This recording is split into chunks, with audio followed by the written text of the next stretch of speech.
Low everyone, welcome to the class guys. कैसे हो आप सभी? उम्मीद करता हूं आप सभी बच्चे बहुत अच्छे होंगे, अच्छे से पढ़ाई लिखाई कर रहे होंगे। बच्चों, आज की हमारी जो क्लास है that is back bencher series से chapter 4 moving charges and magnetism. बच्चों, ये चैप्टर 4 जो है ये बीच में मिस हो गया था, तो मैंने कहा भाई पहले इसको मैं करवा देता हूं। और इस चैप्टर का जो वेटेज है ये सीबीएसई एग्जाम में और सभी स्टेट बोर्ड में ये बहुत ज्यादा है ना। तो इसलिए अपन को इस चैप्टर को बहुत अच्छे से करना है। बैक बेंचर सीरीज ऐसी सीरीज है जिसके अंदर हम ना ही सिर्फ थ्योरी, ना सिर्फ डेरिवेशन, बल्कि सभी इंपॉर्टेंट कॉन्सेप्ट एंड न्यूमेरिकल को भी कवर कर रहे हैं, सो दैट थोड़े से टाइम में आपको इस चैप्टर का पूरा ओवरव्यू मिल जाए। आपके पास अगर बहुत ज्यादा टाइम नहीं है बड़ी बड़ी वीडियोस देखने का, तो इनसे आपका काम बहुत अच्छे से चल जाएगा, है ना। इसके साथ साथ आपको यदि बहुत अच्छे क्वेश्चंस प्रैक्टिस करने हैं तो आप जो है हमारा जो सैंपल पेपर है आप इसको भी ले सकते हैं और इसको प्रैक्टिस करिए। ये इंडिया का पहला हाइब्रिड सैंपल पेपर है हमारा, जिसके अंदर आपको बुक सैंपल पेपर जो बुक है वो तो मिल रही है, साथ ही साथ आपको जो है 3 अलग से फिजिक्स के एज इट इज जो पेपर हैं वो आपको मिल रहे हैं, ठीक है। आप और साथ ही साथ जो आंसर बुकलेट है वो आपको मिल रही है, सो दैट जो आप एग्जाम में डायरेक्ट भूल जाते हो कि सर पेपर हाथ में आते ही जो है बहुत टेंशन होने लग जाती है, तो आप इसको प्रैक्टिस करोगे तो आपको कोई प्रॉब्लम नहीं होगी। और मोस्ट इंपॉर्टेंट क्वेश्चन से भरा पड़ा है हमारा सैंपल पेपर, तो आप इसको जरूर लगाइए। इसको ऑर्डर करने की जो लिंक है वो आपको इस वीडियो के डिस्क्रिप्शन में दी जाएगी, ठीक है। और अगर आप हमारे साथ डेली जो है फिजिक्स केमिस्ट्री मैथ्स पढ़ना चाहते हैं तो हम आपके लिए लेकर के आए हैं प्रथम 2.0 बैच। ये हमने जस्ट अभी स्टार्ट किया है, इसमें पहला चैप्टर ही चल रहा है। और यदि आप थ्योरी, डेरिवेशन, न्यूमेरिकल सब करना चाहते हैं तो आप इसको ज्वाइन करें। इसके साथ आपको special question practice batch free मिल रहा है। और यदि आप एक ऐसे बच्चे हैं जो कि सर मेरा थ्योरी, डेरिवेशन सब कुछ है बट मुझे तो बस क्वेश्चन प्रैक्टिस करनी है, तो स्पेशल क्वेश्चन प्रैक्टिस बैच ये आपके लिए है। बस 749 रुपए में ये आपको मिल रहा है, ठीक है। ये आपको मिल रहा है 1499 में, ठीक है। अच्छा, प्रथम 2.0 में अगर आप फिजिक्स केमिस्ट्री कॉम्बो लेना चाहते हैं, बायो वाले बच्चे हैं, तो आपको जो है फिर ये फिजिक्स केमिस्ट्री का कॉम्बो लेना चाहिए, क्योंकि मैथ्स तो आपके काम का नहीं होगा। लेकिन अगर आप सिर्फ मैथ्स लेना चाहते हैं तो ये भी आपको जो है मिल जाएगा, ठीक है। तो जल्दी से वीडियो के डिस्क्रिप्शन में इसकी भी मैं लिंक दे रहा हूं, ठीक है। आप अभी इसको चेकआउट करो और आज ही कोर्स के अंदर आप एनरोल कर सकते हैं, ठीक है। चलिए, तो अब हम आपको सबसे पहले पढ़ा देते हैं, स्टार्ट करते हैं भाई। मूविंग चार्जेस एंड मैग्नेटिज्म में सबसे पहले हमें क्या पढ़ना है? देखिए, तो कहानी की शुरुआत होती है ऑस्टेड एक्सपेरिमेंट से। जो मोटा मोटा चीज है जो काम की नहीं है, मैं इस समय आपको वो नहीं बताऊंगा, ठीक है। और विश्वास रखिए जो बता रहा हूं उसमें से एग्जाम में आपको देखने को 100% क्वेश्चन मिलेगा, ठीक है। देखिए जरा, तो सबसे पहले हम जानते हैं कि इलेक्ट्रिक करंट क्या बनाता है? मैग्नेटिक फील्ड बनाता है। और इस बात को किसने बताया था? ऑस्टेड ने बताया था, ठीक है। अब करंट से मैग्नेटिक फील्ड बनती है ये तो हमें पता पड़ गया, लेकिन उस मैग्नेटिक फील्ड की डायरेक्शन क्या होगी ये कैसे पता पड़ेगी? तो ये जो मैग्नेटिक फील्ड की डायरेक्शन है ये हमें पता पड़ती है राइट हैंड थंब रूल से। राइट हैंड थंब रूल ये कहता है कि थंब यानी अंगूठे की डायरेक्शन में, अंगूठे को करंट की डायरेक्शन में रखना है। करंट अगर ऊपर तो अंगूठा ऊपर और उंगलियों को मोड़ देना है। जिस डायरेक्शन में उंगलियां मुड़ेंगी, है ना, तो कर्ल ऑफ फिंगर, उंगलियों को मोड़ने पे आपको क्या मिलेगा? मैग्नेटिक फील्ड की डायरेक्शन मिलेगी। तो अगर करंट अगर ऊपर है तो थंब ऊपर और उंगलियां मोड़ी तो करंट कैरिंग कंडक्टर के चारों ओर इस प्रकार से आपको मैग्नेटिक फील्ड लाइन मिलती है। इन सभी मैग्नेटिक फील्ड लाइन का सेंटर एक ही है ना, कॉमन सेंटर है, इसलिए हम इन मैग्नेटिक फील्ड लाइन को बोलते हैं कॉन्सेंट्रिक लाइंस, ठीक है। अच्छा, अगर हमारे पास ये करंट कैरिंग कॉइल है तो क्या करेंगे? जिस डायरेक्शन में करंट उस डायरेक्शन में अंगूठा और इसको ऐसे घुमा दिया, तो कॉइल के चारों ओर इस प्रकार से मैग्नेटिक फील्ड लाइन जो है होती हैं।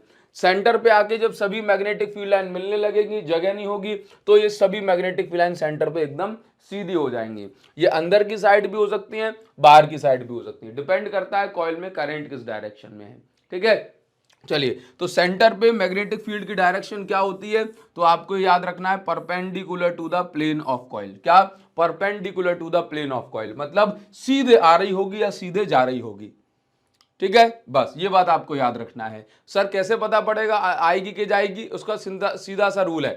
कॉइल वाले केस में करंट की डायरेक्शन में उंगलियां घुमाओगे ना, तो अंगूठा जो है वो आपको मैग्नेटिक फील्ड की डायरेक्शन देगा, बस इतनी सी बात आप याद रखिए। सर उल्टा तो नहीं बोला, नहीं, कॉइल के केस में यही है, करंट की डायरेक्शन में उंगलियां घुमाओ, तो इसमें करंट घुमा है ना, तो अब उंगलियां घूमेंगी, ठीक है, अंगूठा तो घुमा नहीं सकते, तो करंट की डायरेक्शन में उंगलियां घुमाओ, अंगूठा जो है वो मैग्नेटिक फील्ड की डायरेक्शन देगा सेंटर से। अच्छा, और ऐसे करंट की डायरेक्शन में अंगूठा रखो, उंगलियां जो होंगी या आपको मैग्नेटिक फील्ड की डायरेक्शन देगी। क्लियर? चलिए आगे बढ़ेंगे। अब इसके बाद अगर हम बात करें बार मैग्नेट की, तो बार मैग्नेट की मैग्नेटिक फील्ड लाइन कुछ इस प्रकार से जो है बनती है, ठीक है, इस प्रकार से बनती है। नॉर्थ पोल से मैग्नेटिक फील्ड लाइन बाहर निकलती है, साउथ के अंदर घुस जाती है, ठीक। अच्छा, इसके बाद आपको हमेशा एक बात याद रखनी है कि कभी भी आपसे कहा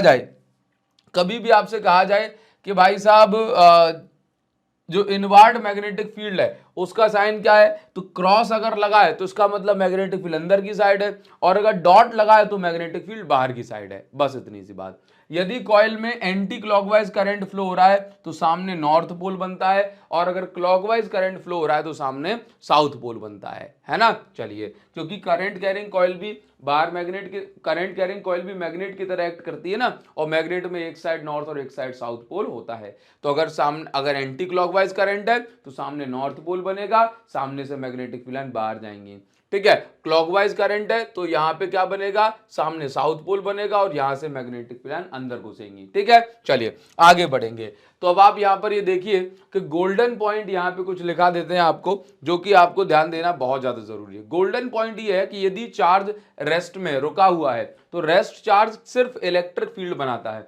यदि चार्ज मोशन में मूविंग है तो ये चार्ज, क्योंकि देखो वो चार्ज है इसलिए इलेक्ट्रिक फील्ड भी बनाएगा, और मूविंग चार्ज है तो वो मैग्नेटिक फील्ड भी बनाता है। सर अगर मेरे पास एक करंट कैरिंग कंडक्टर है तो sir current carrying conductor only magnetic field बनाता है, ये किसी प्रकार की इलेक्ट्रिक फील्ड नहीं बनाता, क्योंकि इलेक्ट्रिक फील्ड बनाने के लिए किसी बॉडी के पास जो चार्ज है वो एक्सिस में या डेफिशिएंसी में होना चाहिए, लेकिन करंट कैरिंग कंडक्टर के पास कोई नेट चार्ज नहीं होता। ये बैटरी उसी करंट को, उसी चार्जेस को घुमाती रहती है इसके अंदर के इलेक्ट्रॉन्स को, ठीक है, तो नेट चार्ज नहीं होता। नेट चार्ज कब आता है, जब उस कंडक्टर में से इलेक्ट्रॉन निकल के बाहर ही चला जाए हमेशा के लिए, या कहीं और का इलेक्ट्रॉन अंदर आ जाए।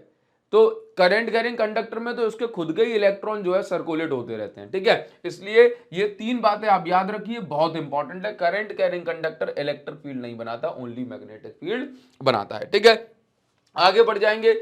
अब इसके बाद जो है, अब हमें समझना है कि आप ये समझिए कि यदि कोई चार्ज मैग्नेटिक फील्ड में, अब हमें पता है कि मैग्नेटिक फील्ड में यदि कोई चार्ज एंटर कर जाएगा तो भाई साहब उस चार्ज पे कुछ फोर्स लगेगा। क्या लगेगा, let's say this is charge Q.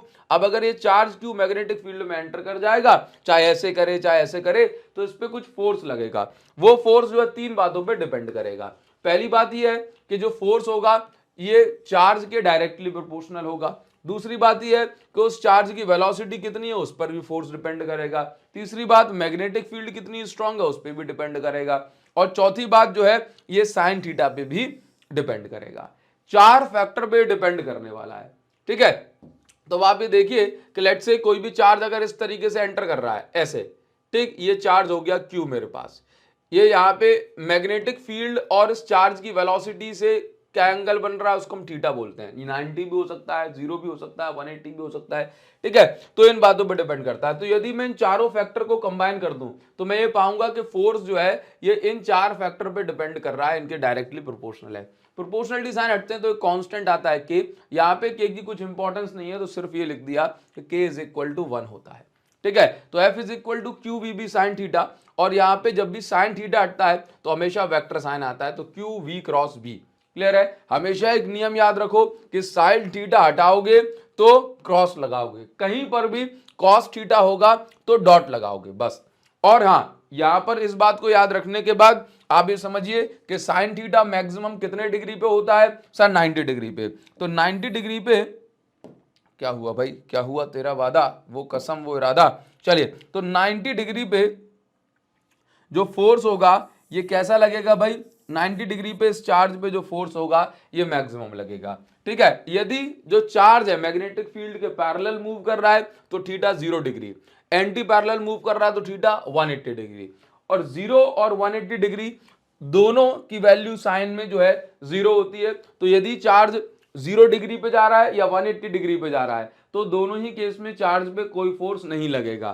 ठीक है, तो अगर मैं यहां पर कंक्लूड करूं तो आप ये पाएंगे यदि चार्ज की वेलोसिटी जीरो है तो फोर्स कितना, जीरो। यदि चार्ज पैरेलल डायरेक्शन में जा रहा है तो थीटा जीरो, इसलिए force zero. Charge anti parallel direction में जा रहा है तो थीटा 180 डिग्री, साइन 180 भी जीरो होता है।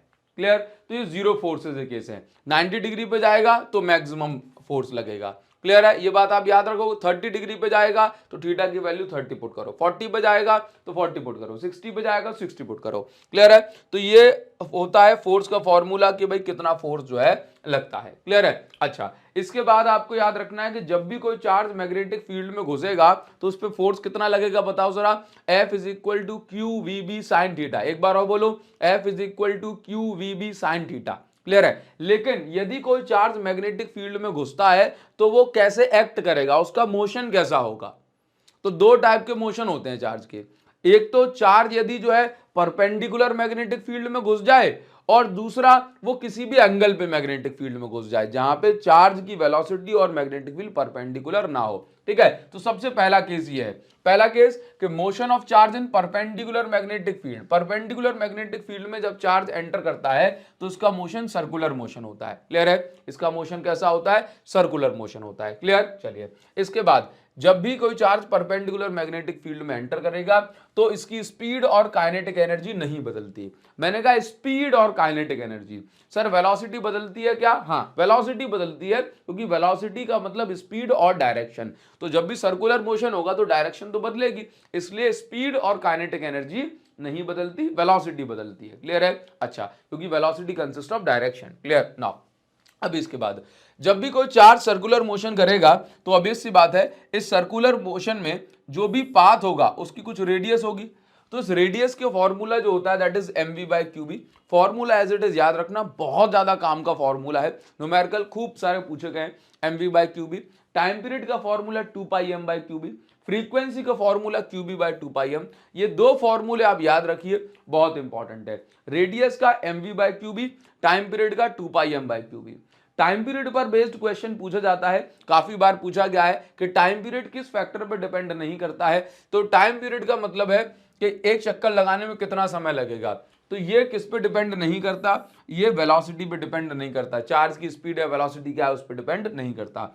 अच्छा, अब जैसे मान के चलो कि कोई भी चार्ज जब सर्कुलर मोशन कर रहा है तो पूछा जाता है कितना वर्क जो है ये मैग्नेटिक फील्ड के द्वारा किया जाता है। तो आंसर ये है तो मैग्नेटिक फील्ड के द्वारा जो वर्क किया जाता है दैट इज जीरो। क्यों? क्योंकि जब भी चार्ज मैग्नेटिक फील्ड में एंटर करेगा तो उस पर कुछ फोर्स लगेगा। ठीक है, अब हमेशा जो चार्ज है, चार्ज पे जो फोर्स लगता है, जैसे चार्ज जा ऊपर की डायरेक्शन में जाना चाह रहा है, ठीक है, मैग्नेटिक फील्ड उस पर ऊपर फोर्स लगाती है। लेकिन आप ये देखेंगे कि फोर्स उस पर जो है, लेट से मैं आपको समझाता हूं कि चार्ज अगर ऊपर की साइड गया, डिस्प्लेसमेंट इसके ऊपर है, तो मैग्नेटिक फील्ड ने इस पे सेंटर की ओर फोर्स लगाया, दोनों के बीच में जो एंगल हुआ दैट इज 90 डिग्री। फिर चार्ज पे जब इसने ऐसे फोर्स लगाया ना तो चार्ज ऊपर नहीं जा पाया, चार्ज जो है इस डायरेक्शन में जाने लगा, फिर तो ये dx वेक्टर हो गया। तो मैग्नेटिक फील्ड इसको दोबारा सेंटर की ओर फोर्स लगा रही है, तो अब इस बार फिर से दोनों के बीच में एंगल 90 डिग्री। ठीक है, अब ये क्योंकि नीचे की साइड फोर्स लग रहा है, ये इस साइड जाया जा रहा था, तो फिर ये भी नीचे की साइड फोर्स लगा तो नीचे को आ गया, फिर से जो है फोर्स इस साइड को लग रहा है, एंगल दोनों के बीच में 90 डिग्री। तो आप हमेशा याद रखेंगे कि जब भी सर्कुलर मोशन होगा तो कितना जो है वर्क होगा, ये वर्क होगा 0 डिग्री, क्योंकि हर पॉइंट पे फोर्स और डिस्प्लेसमेंट जो है चार्ज की वो परपेंडिकुलर होते हैं, यानी कि 90 डिग्री पर होते हैं। ठीक है, ये बातें एज इट इज बिल्कुल पेपर में, मैंने ऐसे क्वेश्चन लिख लिख के नहीं दिखाया, लेकिन पेपर में एज इट इज ये सारी चीजें आती हैं, है ना। आपको लगता है कि सर काफी सारे क्वेश्चन प्रैक्टिस के लिए मिल जाए, आप हमारा सैंपल पेपर जो है उसको जरूर से आप ऑर्डर करते हुए चले, है ना, और उसकी प्रैक्टिस करें। अगर प्रैक्टिस ना करो तो मत लेना, कोई जरूरत नहीं, पैसे वेस्ट हो जाएंगे आपके, लेकिन प्रैक्टिस करोगे तो वो आपके लिए वर्दी रहेगा। क्लियर है। चलिए, तो motion of charge in magnetic field when velocity of charge is not perpendicular. तो अभी हमने क्या सीखा कि यदि चार्ज परपेंडिकुलर मैग्नेटिक फील्ड में घुस जाता है तो उसका मोशन कैसा होता है, सर्कुलर। लेकिन यदि चार्ज जो है किसमें घुस जाता है, जब मैग्नेटिक फील्ड और चार्ज की वेलोसिटी परपेंडिकुलर ना हो। मतलब आप ऐसे समझिए कि ये मेरे पास मैग्नेटिक फील्ड है, ठीक, तो बेसिकली अगर मैं बात करूं कि जब कोई चार्ज परपेंडिकुलर मैग्नेटिक फील्ड में घुस जाता है तो उसका मोशन होता है सर्कुलर। लेकिन यदि कोई चार्ज ऐसे घुसता है कि लेट्स से चार्ज की वेलोसिटी ये है और मैग्नेटिक फील्ड इस डायरेक्शन में है, तो दोनों के बीच में एंगल थीटा बन रहा है जो कि 90 डिग्री नहीं है, तो ये चार्ज क्या करता है, ये हेलिकल मोशन करता है। कैसा मोशन करता है? Helical motion. क्लियर है? याद रखिए। तो इसका मोशन कैसा होगा? इसका मोशन हेलिकल मोशन होगा। कैसा मोशन होगा? Helical motion. As it is जो है क्वेश्चन आंसर एग्जाम में पूछे जाते हैं। ठीक, अब इसके बाद देखिए, अब आप ये देखिए कि जब चार्ज इस तरीके से एंटर कर रहा है तो इसकी वेलोसिटी के दो कंपोनेंट, एक कंपोनेंट मैग्नेटिक फील्ड के परपेंडिकुलर जिसका नाम है v sin थीटा, और एक कंपोनेंट मैग्नेटिक फील्ड के पैरेलल जिसका नाम है v cos theta. Magnetic field भी इसी डायरेक्शन में है कि नहीं? तो आप ये बताओ कि गोल गोल घूम रहा है किसके कारण? परपेंडिकुलर कंपोनेंट के कारण। तो पहले वेलोसिटी क्या फॉर्मूला था? mv बाय क्यूबी रेडियस का।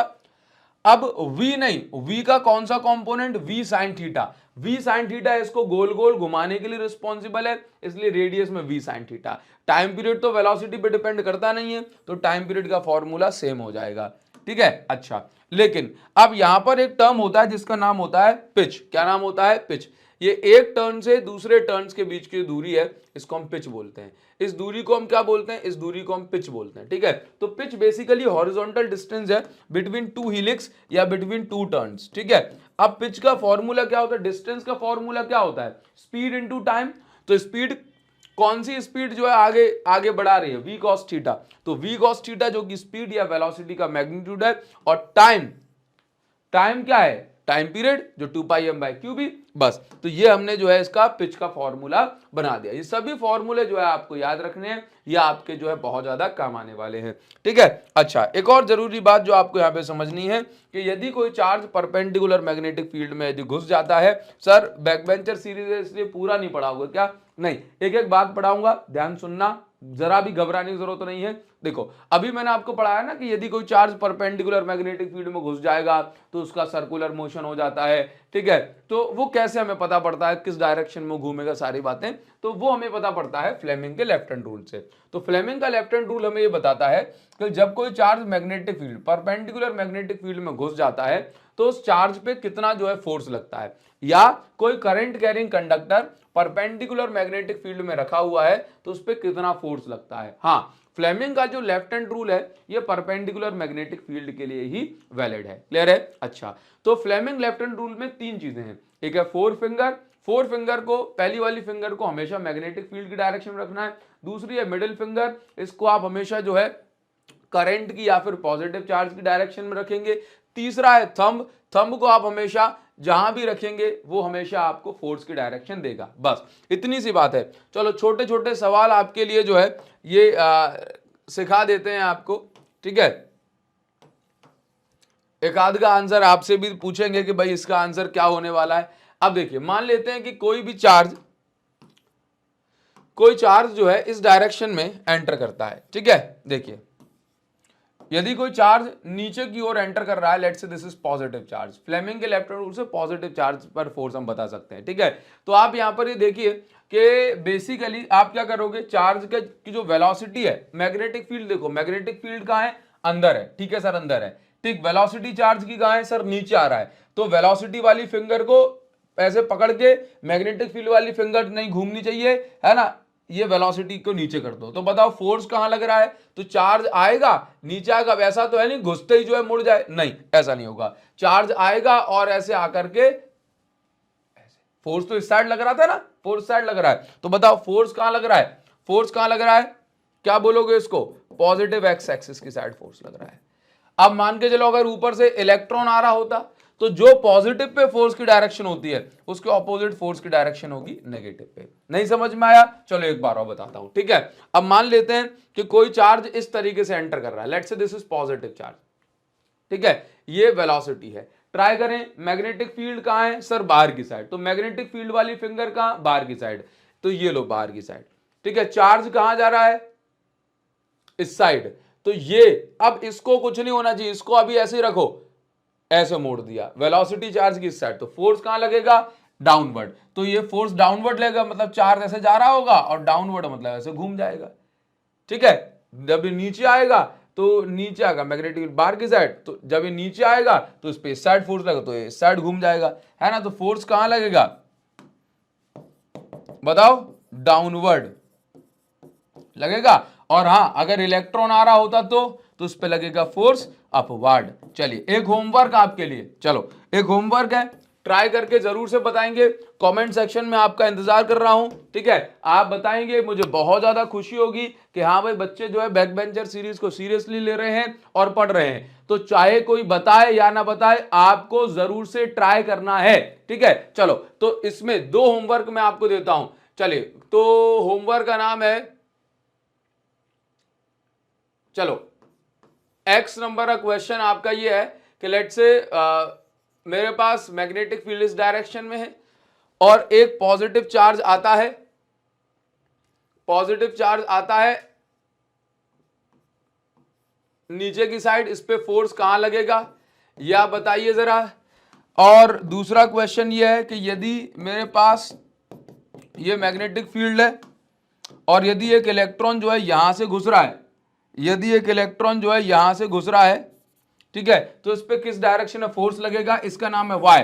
तो आपको कमेंट सेक्शन में बताना है कि इसका आंसर क्या होगा, ठीक है। और आप मुझे एक्सिस के फॉर्म में बताएंगे, एक्स एक्सिस में, वाई एक्सिस में, जेड एक्सिस में, बताना जरूर है, कसम है आपको। एक एक बच्चे का जो है कमेंट चेक करूंगा, रिप्लाई दूंगा, हार्ट दूंगा, ठीक है। रिप्लाई ना दे पाऊं लिख करके हार्ट जरूर दूंगा, ठीक है। चलिए आगे बढ़ेंगे, जरा आगे बढ़ेंगे। अब जो न्यूमेरिकल आपको करवाने वाला हूं, ये न्यूमेरिकल एग्जाम में खूब सारे पूछे गए हैं, तो उसके लिए आपको एक बात, एक डेटा याद रखना है कि हमेशा अल्फा पार्टिकल क्या होता है, दो प्रोटॉन और दो न्यूट्रॉन से मिलकर के बनता है अल्फा पार्टिकल। अब दो प्रोटॉन पे तो चार्ज होता है, ठीक है, तो अल्फा पार्टिकल पे जो चार्ज है वो दो प्रोटॉन के बराबर है, लेकिन न्यूट्रॉन पे तो कोई चार्ज होता नहीं, इसीलिए अल्फा पार्टिकल पे दो प्रोटॉन के बराबर चार्ज होता है।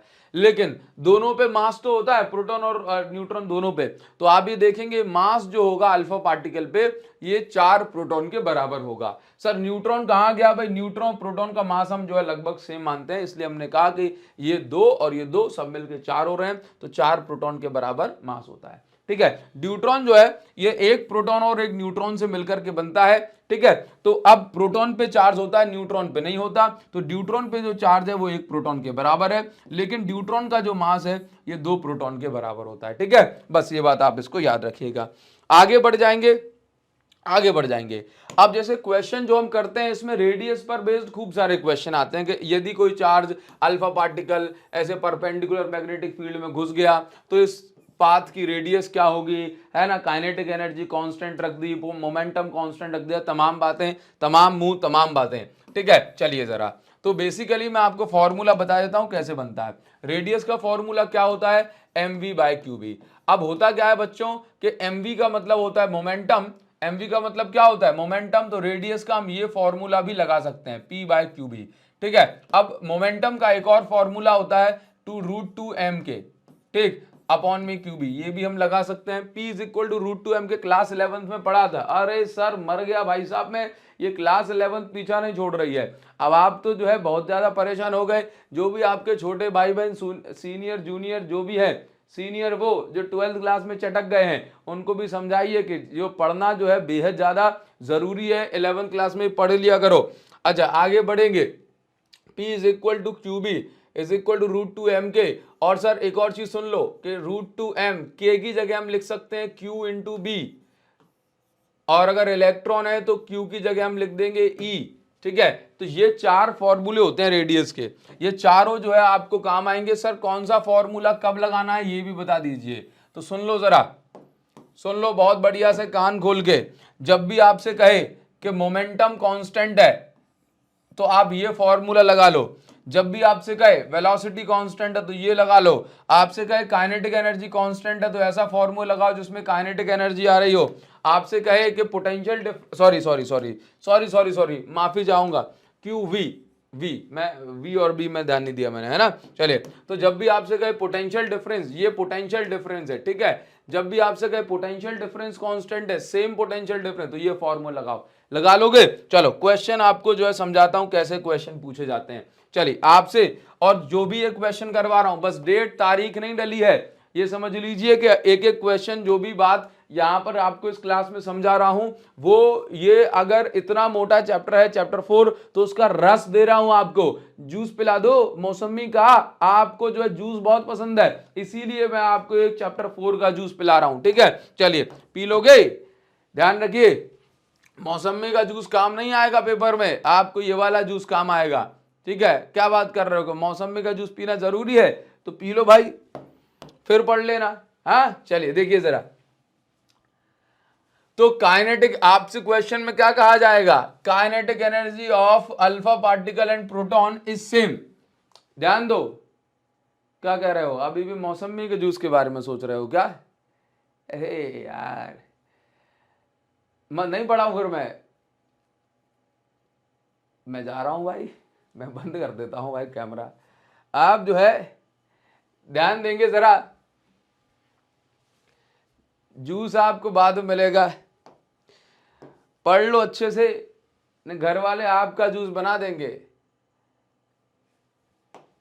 कुछ लोगों के घर वाले बहुत मारते हैं भाई, बहुत मारते हैं, कुछ लोगों के घर वाले बेल्ट मारते हैं, जिनके घर वाले बेल्ट नहीं मार पाते उनके घर वाले ताने मारते हैं। ठीक है, इसलिए घर वाले बहुत मारते हैं, इसलिए मैं आपसे रिक्वेस्ट करूंगा दोस्तों कि आप जो है जरूर से पढ़ लें। चलिए तो कोई बात नहीं है मन तो आगे बढ़ जाओ, मुझे क्या है, वीडियो बंद कर दो, मस्त देखो, बढ़िया किसी की रील आ रही होगी नीचे, है देखिए मस्त मजे करो, जीवन में और है ही क्या, 12th क्लास तो अगली साल फिर आ जाएगी, है अरे सच में अगली साल फिर आ जाएगी। अब अगर जल्दबाजी नहीं है तो, अब मैंने तो एक बार कहा भी था कि फिजिक्स अगर ज़्यादा टफ लग रही है, इतना आलस आता है, पढ़ाई लिखाई नहीं करनी है, तो फिजिक्स में आपको 25 नंबर थोड़े चाहिए होते हैं, आप तो फिजिक्स में 20 नंबर ले आओ, 21 नंबर ले आओ, मस्त मजे से ग्रेस व्रेस लग जाएगी, है ना, मार्कशीट पे 2 स्टार लगे आएंगे। ठीक है, तो आप जो है मस्त पास हो जाओगे, इतनी टेंशन मत लो यार, आपकी अगले साल पहुंच जाओगे। हाँ बोला जीवन में जो है मुझे कभी किसी ने स्टार नहीं दिए, सीबीएसई वालों ने 2-2 स्टार लगा के दे दिए भाई, मैं तो ऐसा ही बन गया यार 12th की मार्कशीट से ही।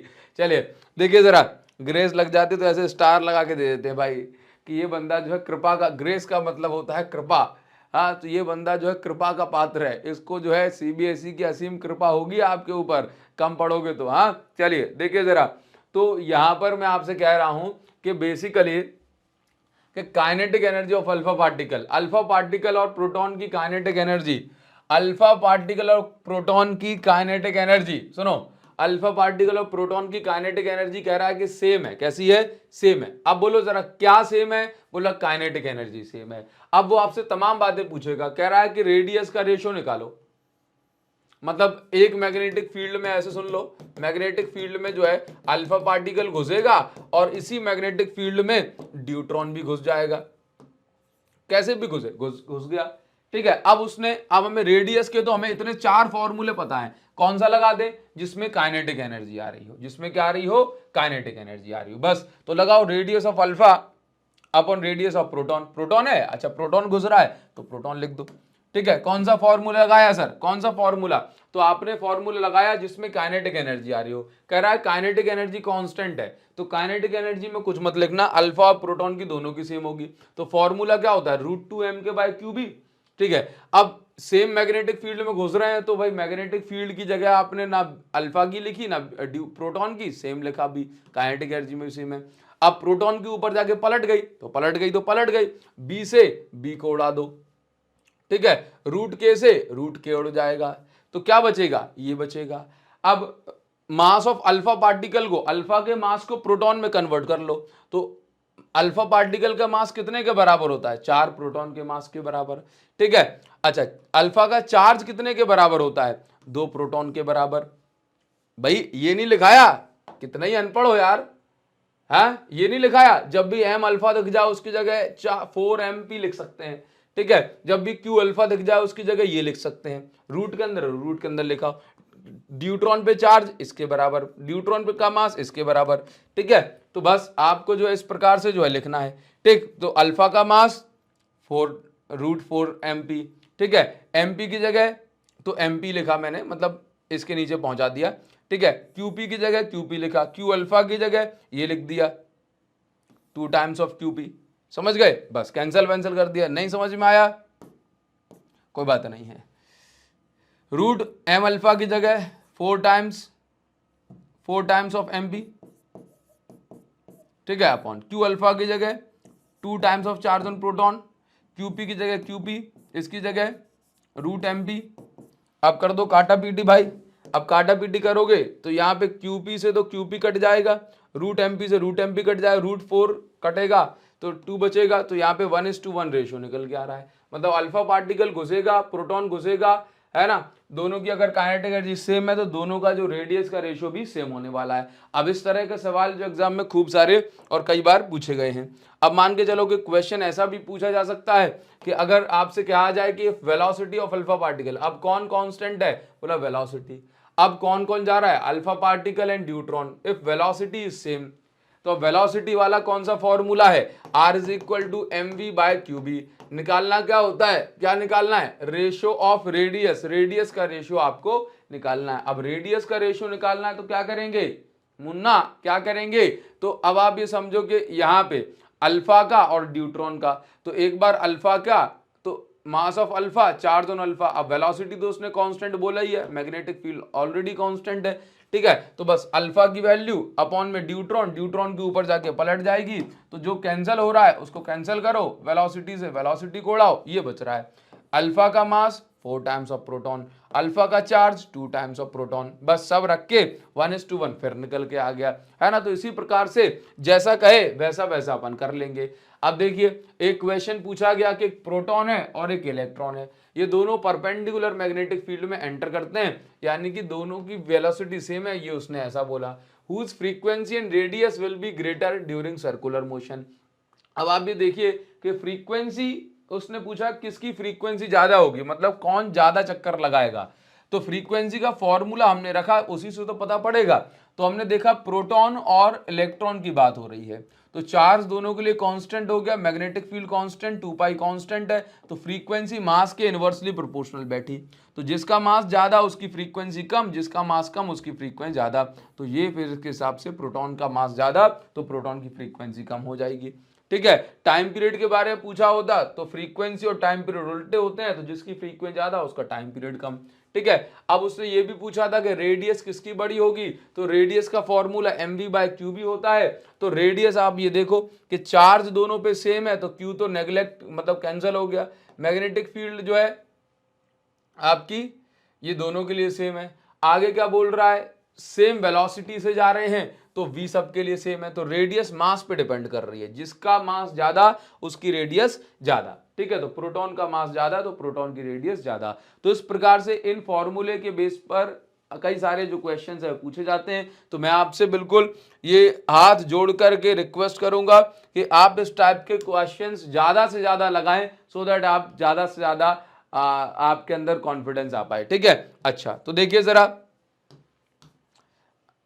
आप यहां पर ये समझिए क्या कहा जा रहा है, if radius of path of alpha particle. अब देखो इस बार अलग ही बात पूछ ली, क्या कह रहा है कि यदि रेडियस ऑफ अल्फा पार्टिकल के पाथ की रेडियस यदि 5 सेंटीमीटर है, मतलब यहां पे ऐसे बोल रहा है कि रेडियस 5 सेंटीमीटर है, when it is accelerated using potential difference v volt से अगर इसको एक्सेलरेट कराया गया, find the new radius when potential difference is doubled.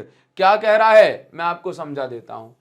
आपसे कह रहा है कि अभी कोई अल्फा पार्टिकल को हमने v वोल्ट से एक्सेलरेट कराया, v वोल्ट से इसको पोटेंशियल डिफरेंस अप्लाई किया तो अल्फा पार्टिकल भागने लग गया, तो इसकी रेडियस 5 सेंटीमीटर निकली। कितनी, 5 सेंटीमीटर रेडियस इसकी जिस पाथ में घूम रहा है। कह रहा है कि जब हम इसको 2v, जब पोटेंशियल डिफरेंस को डबल कर देंगे, what is the new radius when potential difference double, तो फिर नई रेडियस क्या होगी, ठीक है। तो आप ये देखिए जरा, तो आप यहां पे समझो कि रेडियस का फॉर्मूला क्या है, ये है mv/qb, लेकिन ऐसा फॉर्मूला इसमें पोटेंशियल डिफरेंस आ रहा हो तो 2mqv अपॉन में क्या है qb। तो अगर नई रेडियस की बात करूंगा तो ये कितनी हो जाएगी, √2mq, और पोटेंशियल डिफरेंस बट डबल है तो डबल की जगह डबल है तो 2 भी लिख दिया। ये अब देखिए अपॉन में क्यू भी, और तो कुछ नहीं बदला, नहीं सर कुछ नहीं बदला। तो आप इसको ऐसे भी लिख सकते हैं कि r dash is equal to, बस ये √2 को बाहर निकाल लो, तो √2 को बाहर निकाल दिया।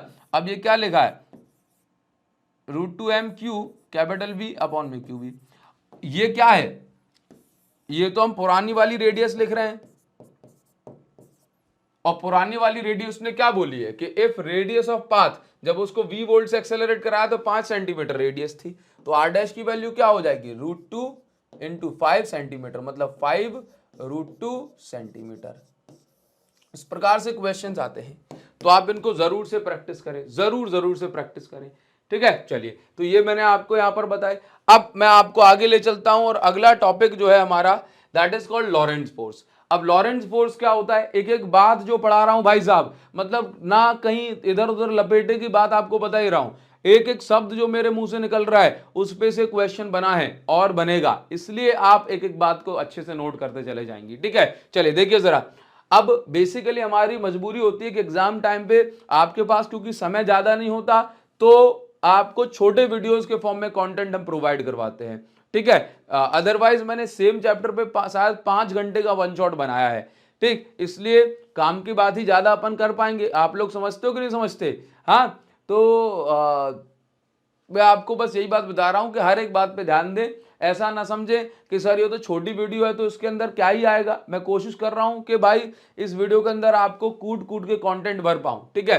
आपको कूट कूट के नहीं, कंटेंट कूट कूट के भर पाऊं, ठीक है। आपको नहीं कूट सकता यार मैं, आप बड़े आदमी हो। देखिए जरा, क्या कह रहे हो कि सर मैं तो छोटा हूं, नीच हूं मैं, नीच गलीच। चलिए देखिए जरा, कोई बात नहीं है, देखेंगे जरा। तो लॉरेंट्ज फोर्स की बात की जा रही है। लॉरेंट्ज फोर्स क्या होता है, जब कोई चार्ज ऐसे रीजन में घुस जाए जहां इलेक्ट्रिक फील्ड भी है मैग्नेटिक फील्ड भी है, तो उस पर इलेक्ट्रिक फील्ड भी फोर्स लगाएगी, मैग्नेटिक फील्ड भी फोर्स लगाएगी, तो दोनों का जो कंबाइंड फोर्स है उसी को लॉरेंट्ज फोर्स कहा जाता है।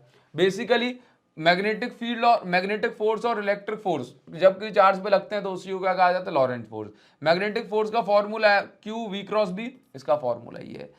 फाइनल जो है ये बनता है F, Q कॉमन निकला है, V×B प्लस E। यदि इलेक्ट्रिक फील्ड जीरो हो गई तो हम इसको बोलते हैं लॉरेंट्ज फोर्स की जगह इलेक्ट्रिक फील्ड जीरो हो गई तो बचा सिर्फ मैग्नेटिक फोर्स, तो हम इसको बोलते हैं मैग्नेटिक लॉरेंट्ज फोर्स। और मैग्नेटिक लॉरेंट्ज फोर्स का फॉर्मूला ये होता है। हमेशा आप याद रखेंगे कि यदि किसी चार्ज पे इलेक्ट्रिक फोर्स और मैग्नेटिक फोर्स जीरो हो जाए, मतलब इक्वल हो जाए, और ये परपेंडिकुलर मैग्नेटिक फील्ड में अगर चार्ज एंटर कर जाता है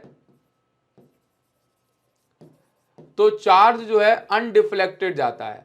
चार्ज कैसे जाता है, अनडिफ्लेक्टेड, जरा भी जो है डिफ्लेक्ट नहीं होता, जिस तरीके से जा रहा था उसी तरीके से जाता रहेगा, ठीक है। ये बात आप याद रखिए। आगे बढ़ जाएंगे। अब आप कहोगे सर कैसे पता पड़ेगा, ये 1 नंबर का क्वेश्चन बन गया, याद रखिएगा।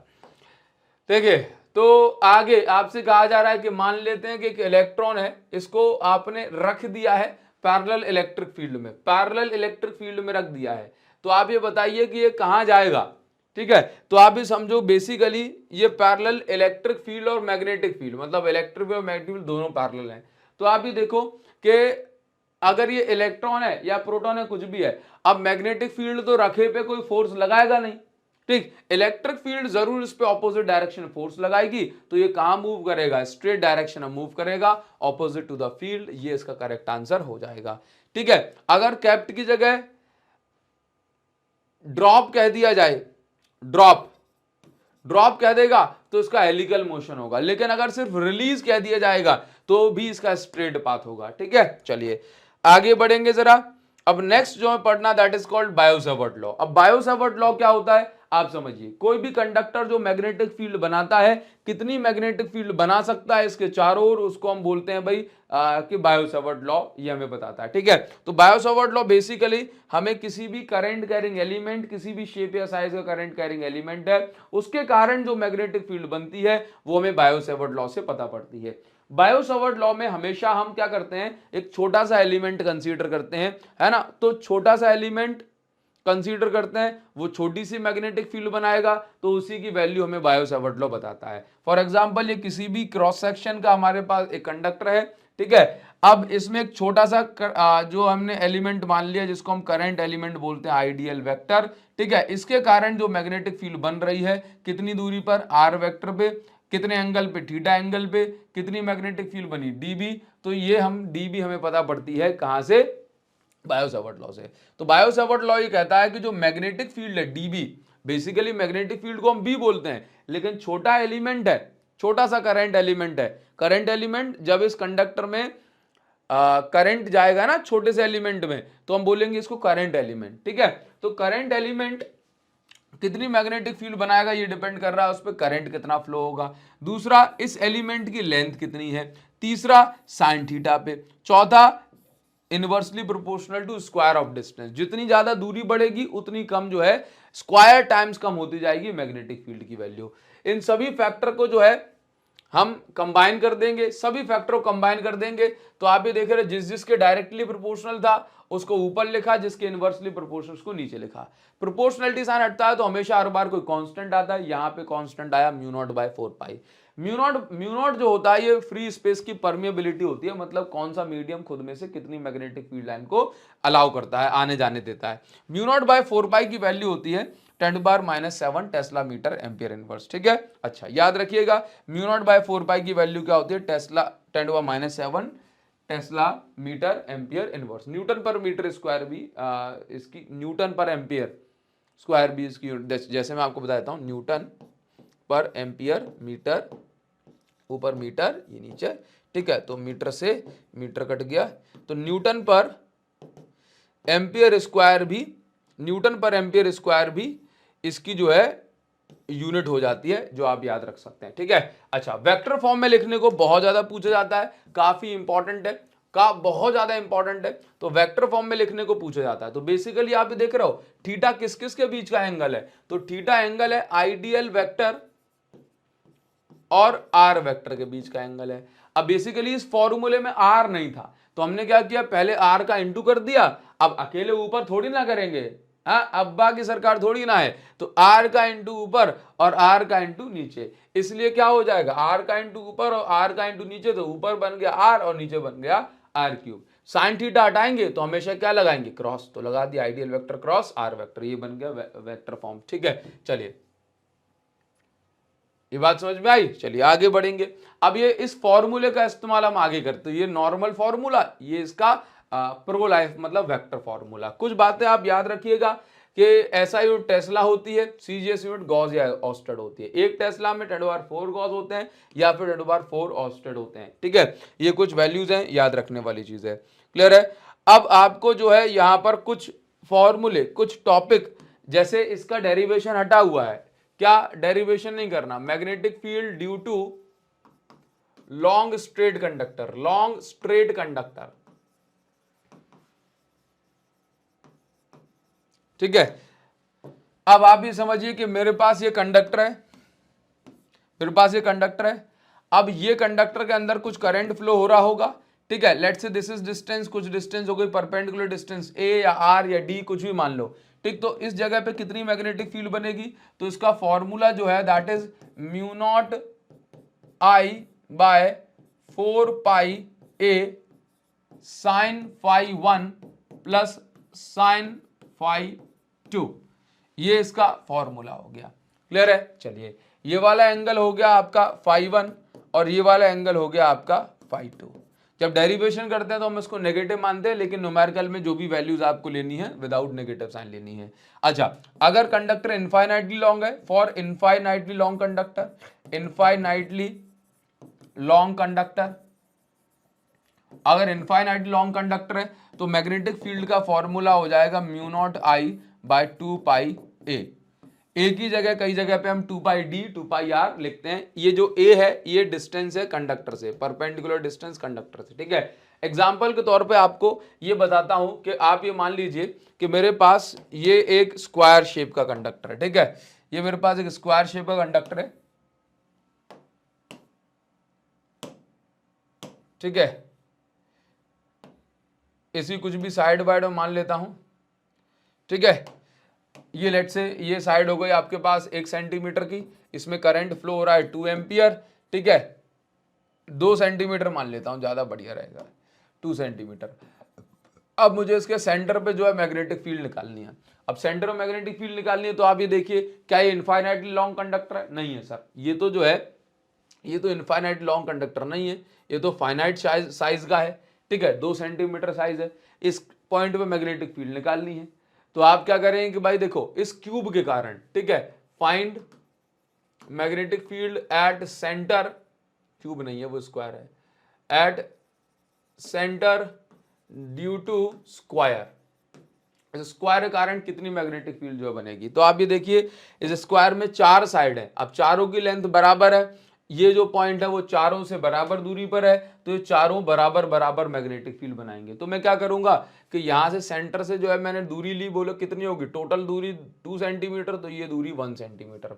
एंगल कितना है, इनफाइनाइटली लॉन्ग नहीं है, तो फिर एंगल जो है इस प्रकार से निकालूंगा। आप ये देखेंगे कि भाई स्क्वायर में जो टोटल एंगल होता है ये 90 डिग्री होता है, तो बीच वाला एंगल 45, ये 45, तो ये वाला भी 45 होता है। तो यहाँ पे दोनों एंगल जो है, let's say this is θ1, this is 45 degree, and θ2 this is also 45 degree, ठीक है, थीटा बोलो फाई बोलो एक ही नाम है। चलिए देखिए जरा, तो B is equal to mu naught I by 4 pi A, और ये क्या बनेगा भाई, साइन 45 प्लस साइन 45, ठीक है। तो B is equal to mu naught by 4 pi की जगह 10⁻⁷ लिखता हूं। करंट जो है 10⁻2 एम्पियर फ्लो हो रहा है। दूरी कितनी है, A की जगह 1 सेंटीमीटर, तो 1 सेंटीमीटर को मीटर में कन्वर्ट किया। साइन 45 की वैल्यू 1/√2, इसकी वैल्यू 1/√2, ठीक है। तो यहां पर आप ये देखेंगे B is equal to 10⁻⁵ into में चल रहा है 2, यहाँ पे चल रहा है 2/√2, बस। तो ये मेरे पास कितना हो जाएगा, ये मेरे पास हो जाएगा 2√2 इंटू 10⁻⁵, और ये टेस्ला। कैसे आया, देखो 2 जो ऊपर वाला 2 लिखा है उसको √2 इंटू √2 लिख सकता हूं, नीचे वाले √2 से कैंसिल हो जाएगा, तो ये 2√2 बचेगा। क्लियर है। चलिए, तो इस प्रकार से ये जो है ये एक साइड के कारण इतनी मैग्नेटिक फील्ड आई है। Total magnetic field at centre, तो इसके अंदर टोटल कितनी साइड है, तो टोटल इसमें 4 साइड है, तो 4 इंटू 2√2, ठीक है। तो कितना हो गया, 8√2 इंटू 10⁻⁵ टेस्ला। बताइए जरा, ये बात क्लियर है क्या। बस ये बात जो है आपको यहाँ पर समझनी है। उम्मीद करता हूँ ये आपको बात समझ में आई होगी और इसको आप जो है अच्छे से ध्यान रख पाएंगे। क्लियर है। अच्छा, तो एक छोटा सा होमवर्क मैं आपको दे देता हूँ कि भाई साहब ये आपने आंसर नहीं देख पाया होगा। चलिए बहुत बढ़िया, ये आपका होमवर्क है, इसका आंसर आप लोग जो है मुझे निकाल करके बताएंगे, ठीक है। ये 2 एम्पियर करंट फ्लो रहा है, 10-10 सेंटीमीटर का जो है इसके अंदर जा रहा है सारी चीजें। क्लियर, ये आपका होमवर्क है। चैट में कमेंट सेक्शन में इसका जवाब मुझे चाहिए, मैं आपका वेट करूंगा। ध्यान रखना, आपका वेट कर रहा हूं कमेंट सेक्शन में, इसका आंसर आप मुझे जरूर से बताएंगे। चलिए आगे बढ़ेंगे। अब अगर मेरे पास इस टाइप का क्वेश्चन आ जाता है कि सर आप बताइए जरा कि ऐसा क्वेश्चन आ जाए मेरे पास कि find the point where magnetic field is 0, आपको बताना है कि ऐसा पॉइंट बताओ जहां पे मैग्नेटिक फील्ड 0 है, और आपको बोल दिया जाए कि ये 2 लॉन्ग कंडक्टर हैं, एक में 4 एम्पियर करंट फ्लो रहा है, एक में 4 एम्पियर करंट फ्लो रहा है, ठीक है। तो आपको ऐसा पॉइंट बताना है। चलिए एक काम करता हूं कि इसको मैं हटा देता हूं, वैल्यूज चेंज कर देता हूं और आपको सही तरीके से समझाता हूं, ठीक है। देखिए जरा, आपको 2 लॉन्ग कंडक्टर मिल रहे हैं, ठीक है, आपको 2 लॉन्ग कंडक्टर मिल रहे हैं। इसमें करंट फ्लो हो रहा है 2 एम्पियर और इसमें करंट फ्लो हो रहा है 4 एम्पियर। क्लियर है। ये कंडक्टर 1 है, ये कंडक्टर 2 है, और ये लॉन्ग कंडक्टर है। लॉन्ग कह दे या इनफाइनाइट लॉन्ग कह दे तो आप समझ गए कौन सा फॉर्मूला लगेगा। कह रहा है कि मैग्नेटिक फील्ड कहाँ पे 0 होगी, तो हमने कहा मैग्नेटिक फील्ड कहाँ पे 0 होगी, तो हमेशा छोटे वाले की साइड माना करो, ठीक है। तो लेट से मैंने कहा ये छोटे वाले कंडक्टर से x दूरी पे मैग्नेटिक फील्ड जो है 0 होगी। लेट से टोटल डिस्टेंस जो है ये 10 सेंटीमीटर है, तो अगर 10 में से x चला गया तो इस वाले से कितनी दूरी बची, 10 - x। अच्छा, आप ये देखो कि क्या बीच में 0 पॉसिबल है, तो एक बार चेक कर लेते हैं। इसमें करंट कहाँ, ऊपर की साइड, तो इसकी मैग्नेटिक फील्ड यहां पे कैसी बनेगी, इनवर्ड होगी। देखो ना, करंट ऊपर तो मैग्नेटिक फील्ड इनवर्ड, तो B1 की वैल्यू अंदर की साइड है। करंट ऊपर, इसमें करंट ऊपर है तो इस साइड इसकी मैग्नेटिक फील्ड आउटवर्ड होगी, तो आउटवर्ड मैग्नेटिक फील्ड है, तो अब ये दोनों कैंसिल कर जाएंगे। क्या यहां पे जो है कैंसिल कर सकते हैं? नहीं, ये देखो यहां पे दोनों की मैग्नेटिक फील्ड बाहर की साइड, तो यहां पे तो ये कैंसिल नहीं हो सकती। यहां पे दोनों की मैग्नेटिक फील्ड अंदर की साइड बनेगी, यहां पे भी कैंसिल नहीं हो सकती। तो हम क्या करेंगे, लेट्स से इस पॉइंट को मैं नाम दे दिया P, at point P for magnetic field to be zero, magnetic field zero होने के लिए B1 और B2 की वैल्यू क्या होना चाहिए? बराबर होनी चाहिए। तो B1 की वैल्यू कितनी? Mu naught I, infinite long conductor है, 2 pi D is equal to mu naught I 2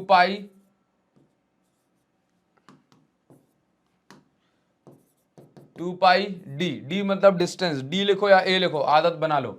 ये क्या है भाई? I1, ये इसमें क्या करंट फ्लो रहा है? I2, इसको D1, इसमें D2। यहाँ पे देखिएगा कि इससे तो ये कट ही जाएगा, इसको तो लिखने की जरूरत ही नहीं है। I1 की वैल्यू 2 एम्पियर, D1 की वैल्यू x, इसकी वैल्यू 4 एम्पियर, इसकी वैल्यू D माइनस एक्स। ठीक है, 2 बचेगा, 2x इज इक्वल टू, अच्छा D की टोटल वैल्यू कितनी है? 10, तो ये कितना हो जाएगा? क्रॉस मल्टीप्लाई कर दिया तो 10 माइनस एक्स। तो आप यहाँ पे देखिए 10 इज इक्वल टू एक्स उस साइड पहुंच गया 3x, तो x इज इक्वल टू 3.3, 10/3 हो जाएगा ना, तो 3.33 सेंटीमीटर। तो 3.33 सेंटीमीटर की दूरी पे आपको जीरो मैग्नेटिक फील्ड वाला रीजन या फील्ड मिलेगा। क्लियर है? चलो, उम्मीद करता हूं ये बात आपको यहाँ पे समझ में आई होगी। तो लॉन्ग कंडक्टर कारण मैग्नेटिक फील्ड हम इस प्रकार से निकालते हैं। आगे बढ़ जाएंगे। नेक्स्ट आपको जो है यहाँ पे करा रहे हैं, दैट इज एक काफी इंपॉर्टेंट है, काफी इंपॉर्टेंट है। थोड़ा सा यहाँ से कर्टेन हटाऊंगा, कैमरे के सामने आ गया है भाई।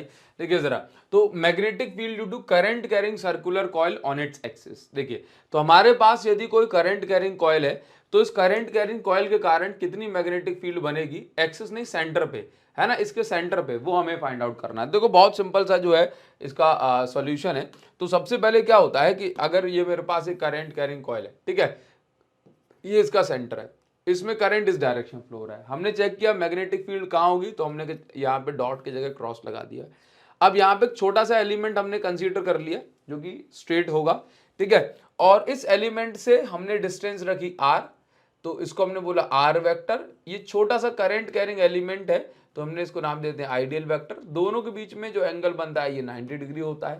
ठीक, तो हम यहाँ पे थीटा की वैल्यू 90 पुट करेंगे। तो बायो-सैवर्ट लॉ ये कहता है कि मैग्नेटिक फील्ड आप कैसे निकाल सकते हो? dB is equal to mu naught I dl sine theta by R square. ठीक है, थीटा की वैल्यू हमने 90 पुट की, तो फाइनल dB की वैल्यू ये आ गई। हमने क्या किया कि dB जो है छोटी सी magnetic field, small magnetic field है, तो हम इसका इंटीग्रेशन करेंगे तो ये कुछ कितना बचेगा? dB का इंटीग्रेशन किया, इतना आ गया। अब इनमें से सारी चीजें कांस्टेंट है, बस dl का इंटीग्रेशन होगा, और dl का इंटीग्रेशन होकर के यहाँ पे 2 पाई r आ जाएगा, जो नीचे की वैल्यू से कैंसिल होकर mu naught I by 2r बचेगा। अगर हमारे पास total number of turns n है, तो mu naught N I by 2r आ जाएगा। अब इस पर बेस्ड एग्जाम में काफी इंपॉर्टेंट जो है क्वेश्चंस पूछे जाते हैं। अब इस पर बेस्ड क्वेश्चंस कैसे करते हैं वो भी मैं आपको यहाँ पर समझाता हूँ, किस तरीके से क्वेश्चंस जो है ये पूछे जाते हैं। ठीक है, चलिए, तो यहाँ पर आप भी समझिए।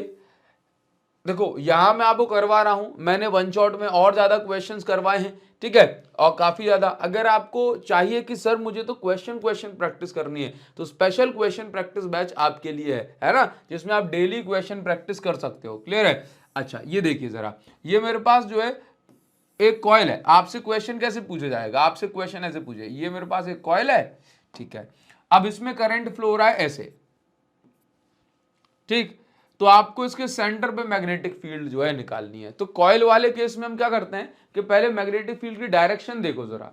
वैसे तो इसमें डायरेक्शन की जरूरत नहीं है क्योंकि अकेली है, लेकिन अगर दो बहनें आ जाएंगे तब क्या करेंगे? तो देखो, कॉइल के सेंटर ऑफ मैग्नेटिक फील्ड निकालनी है, तो B is equal to mu naught I by 2r लगा दो, आंसर आ जाएगा, है ना। ये कोई बड़ी बात नहीं है।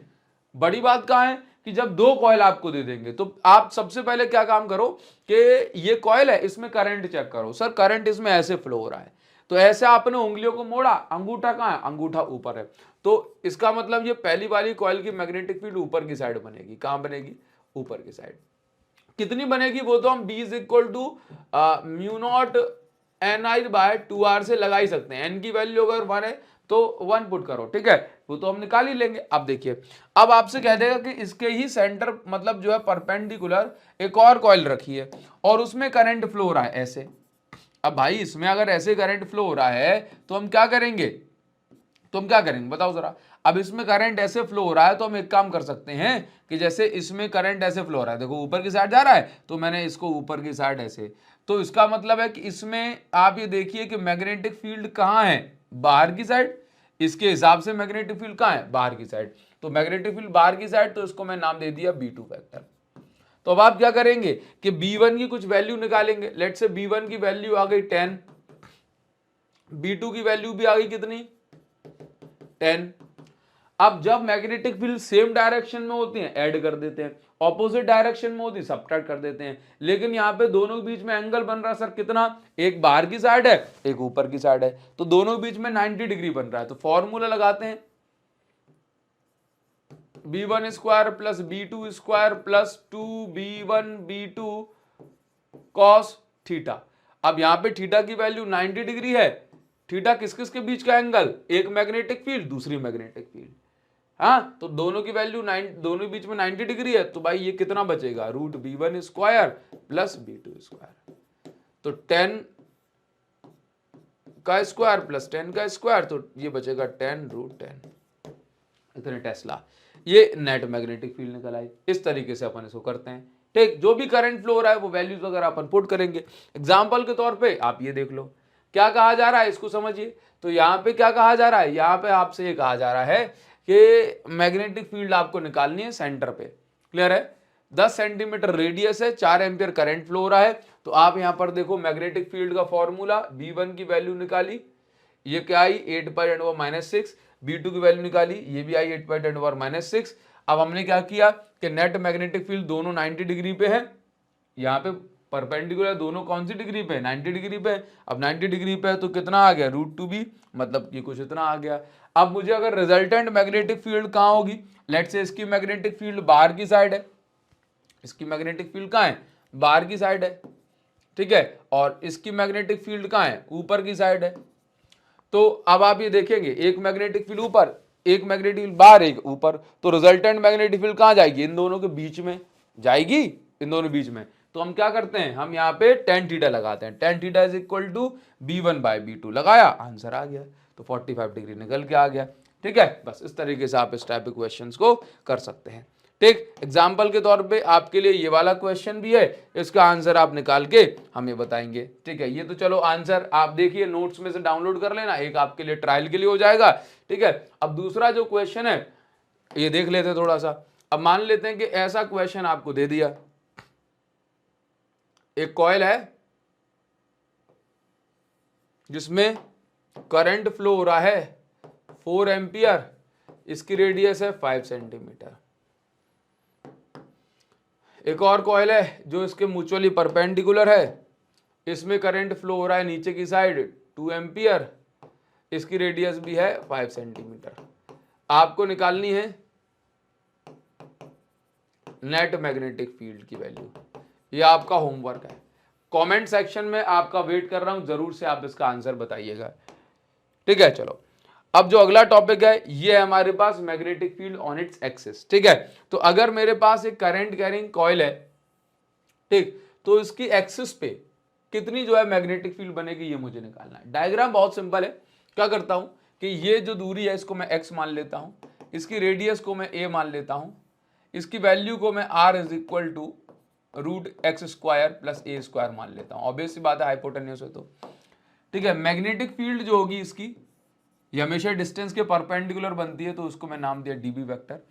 इसी प्रकार से ये डिस्टेंस है तो मैग्नेटिक फील्ड जो है इस डिस्टेंस के भी परपेंडिकुलर बनेगी, इसको भी नाम दिया db वेक्टर। अगर ये एंगल मैंने माना कि भाई ये एंगल फाई है तो ये वाला एंगल भी फाई होगा। इसके दो कंपोनेंट करूंगा, इसके दो कंपोनेंट है ना। अगर ये एंगल फाई है तो इसको मैं फाई प्रूव कर सकता हूं, ये db वेक्टर, ठीक है, और ये भी db वेक्टर, इसको भी फाई। देखो ना, अगर ये 30 तो ये बचा हुआ 60, ये टोटल 90 था तो 90 में ये 60 तो फिर ये दोबारा से 30, इस प्रकार से ये प्रूव हो सकता है, क्लियर है। तो ये मेरे पास db कॉस फाई हो गया। ठीक है, ये dB का कंपोनेंट था तो dB कॉस फाई हो गया, ये dB साइन फाई हो गया, इस वाले का भी, ये ऊपर वाले का, और ये एक dB नीचे वाले का। ठीक है, तो अब आप यहां पर देखो, अगर थीटा होगा तो हम थीटा मान सकते हैं, कोई प्रॉब्लम नहीं है ना। तो अभी आप यहां पर ये देखिए, आप यहां पर ये देखिए कि cos फाई वाले कंपोनेंट तो कट गए, लेकिन क्या बचा, dB sin फाई वाला कंपोनेंट बचा कि नहीं बचा। तो अगर मुझे नेट मैग्नेटिक फील्ड निकालनी है तो इन सभी dB sin फाई को जोड़ दूंगा बस। तो आप यहां पर देखो, नेट मैग्नेटिक फील्ड का फॉर्मूला, dB का formula mu naught I dl sin theta by R square. Sine phi की जगह परपेंडिकुलर अपॉन हाइपोटेन्यूज, परपेंडिकुलर क्या है a, हाइपोटेन्यूज क्या है x square plus A square, ये है। चलिए, ये जो आप थीटा देख रहे हो यहां पे थीटा, इस वाले क्वेश्चन में थीटा की वैल्यू 90 मान के चलना। क्यों सर, क्यों? बेसिकली आपको अभी अगर ऐसे बैक बेंचर में रिवाइज करवाऊंगा तो आप नहीं समझ पाओगे, तो बैक बेंचर के तरीके समझिए। ठीक है, कि दोनों कॉइल में थीटा की वैल्यू कितनी ले लेना, 90। बैक बेंचर के तरीके समझिए। बेसिकली ये कॉइल है, इस पे जो है मैग्नेटिक फील्ड देख रहे हैं, चाहे ये आपको ऐसे ऐसे तिरछी दिख रही है, लेकिन जरा देखो कि मेरी हाथ के बीच में और इस पेन के बीच में कितना एंगल बनेगा, 90 डिग्री बनेगा ना। तो यही 90 डिग्री जो है यहाँ पे बताया जा रहा है। तो B is equal to mu naught I बाहर आ गया अपॉन में आर स्क्वायर बाहर आ गया। ठीक है, यहाँ पे क्या बचा है DL, और यहाँ से क्या बाहर आ गया, A बाहर आ गया अपॉन में क्या है x square plus A square, और रूट का मतलब 1/2 होता है। ठीक है, इस आर स्क्वायर को भी पटक के हम क्या लिख सकते हैं, x square plus A square लिख सकते हैं इस आर स्क्वायर की जगह। क्लियर, इंटीग्रेशन होगा बस DL का, किसका, DL का। तो mu naught I x square plus A square की पावर 3/2, ऊपर लिखा है a, और यहां पे जो है ये बन जाएगा DL का इंटीग्रेशन हो जाएगा। अच्छा, ये स्क्वायर है तो स्क्वायर लगा दिया। अच्छा, ठीक है, R की वैल्यू इतनी थी, स्क्वायर लगा के तो स्क्वायर घट गया था बस। ठीक है, तो यहाँ पे ये बचा 1, और यहाँ पे पावर थी 1/2, तो ये हो गई 3/2, और यहाँ पे ये बन जाएगा 2 पाई। अच्छा, म्यू नॉट बाय 4 पाई, जल्दबाजी में भूल गया भाई मैं, म्यू नॉट बाय 4 पाई चल रहा था, है ना। तो यहाँ पे क्या बन जाएगा 2 पाई ए बाई DL का इंटीग्रेशन करेंगे तो क्या बनेगा 2 पाई ए। ठीक है, अब इसके बाद आप यहाँ पे देखिए अपॉन में इसके भी 4 पाई चल रहा था, इससे ये कटेगा तो ये कुछ इतना बन जाएगा mu naught I upon 2 x square plus A square की पावर 3/2, और ये हो जाएगा मेरे पास ए स्क्वायर। तो फाइनल ये हमारे पास फॉर्मूला ये बन गया। मतलब मैंने आपको एक मोटा मोटा तरीका सिखा दिया कैसे आप कर सकते हैं। एक बार फिर देख लो, ये देखो बेसिकली ये मेरे पास कॉइल है, ये आइडियल वेक्टर है। ठीक है, ये डिस्टेंस x है, ये हाइपोटेन्यूज है, हाइपोटेन्यूज का फॉर्मूला ये बना। इसकी मैग्नेटिक फील्ड dB इसके परपेंडिकुलर होगी, इसके दो कंपोनेंट की dB cos फाई, नीचे भी dB cos फाई, एक कंपोनेंट dB sin फाई, इस नीचे वाले का भी एक और dB sin फाई। ठीक है, dB cos फाई कैंसिल हो जाएंगे क्योंकि ऑपोजिट डायरेक्शन में, dB sin फाई सारे जुड़ जाएंगे क्योंकि सेम डायरेक्शन में। तो नेट मैग्नेटिक फील्ड हमें dB sin फाई का इंटीग्रेशन करके निकालनी पड़ेगी। अब dB मतलब बायो सेवर्ट लॉ से आप फाइंड आउट करेंगे स्मॉल मैग्नेटिक फील्ड। थीटा की वैल्यू यहाँ पे कितनी है 90, तो ये बन गया हमारे पास कुछ इतना। आर की मतलब आर स्क्वायर की वैल्यू इतनी हो जाएगी तो हमने ये पुट कर दी। dB की वैल्यू हमने पुट की, साइन फाई की जगह परपेंडिकुलर अपॉन हाइपोटेन्यूज, तो परपेंडिकुलर ये है, हाइपोटेन्यूज ये है, परपेंडिकुलर अपॉन हाइपोटेन्यूज। अब हमने कुछ नहीं किया, जो बाहर जा सकता था उसको बाहर निकाल दिया, तो हमने इसको बाहर निकाला, DL का इंटीग्रेशन किया, 2 पाई आया, कैंसिल वैंसिल करने के बाद कुछ हमारे पास ये सीन बच रहा है। ठीक है, तो ये हमारे पास जो है, इसको मैं हटा देता हूं। ठीक है, तो फाइनल हमारे पास ये फॉर्मूला बच जाता है जो हमने अभी आपको बताया, और वही आपको जो है याद रखना है। क्लियर है, बस इतनी सी बात है। बहुत बढ़िया, आगे बढ़ेंगे। अब इस पर बेस्ड भी क्वेश्चन कैसे पूछे जाते हैं वो हम आपको बता देते हैं। जैसे आपसे कहा जाएगा कि ये मेरे पास एक कॉइल है, ठीक है, इसमें करंट फ्लो हो रहा है लेट्स से 2 एम्पियर, इसमें करंट फ्लो हो रहा है 2 एम्पियर। इस पॉइंट पे मैग्नेटिक फील्ड क्या है ये बताइए।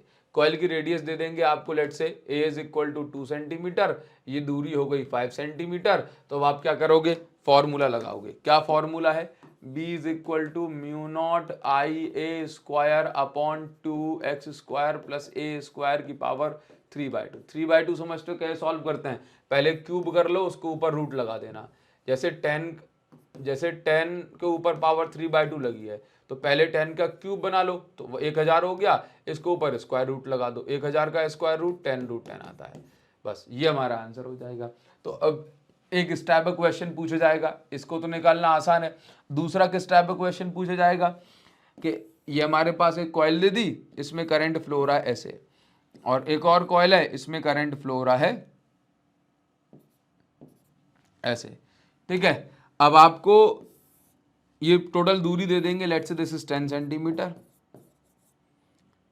ये आपको पॉइंट दे दिया P, कह दिया कि भाई ये 5 सेंटीमीटर है, ये 5 सेंटीमीटर है।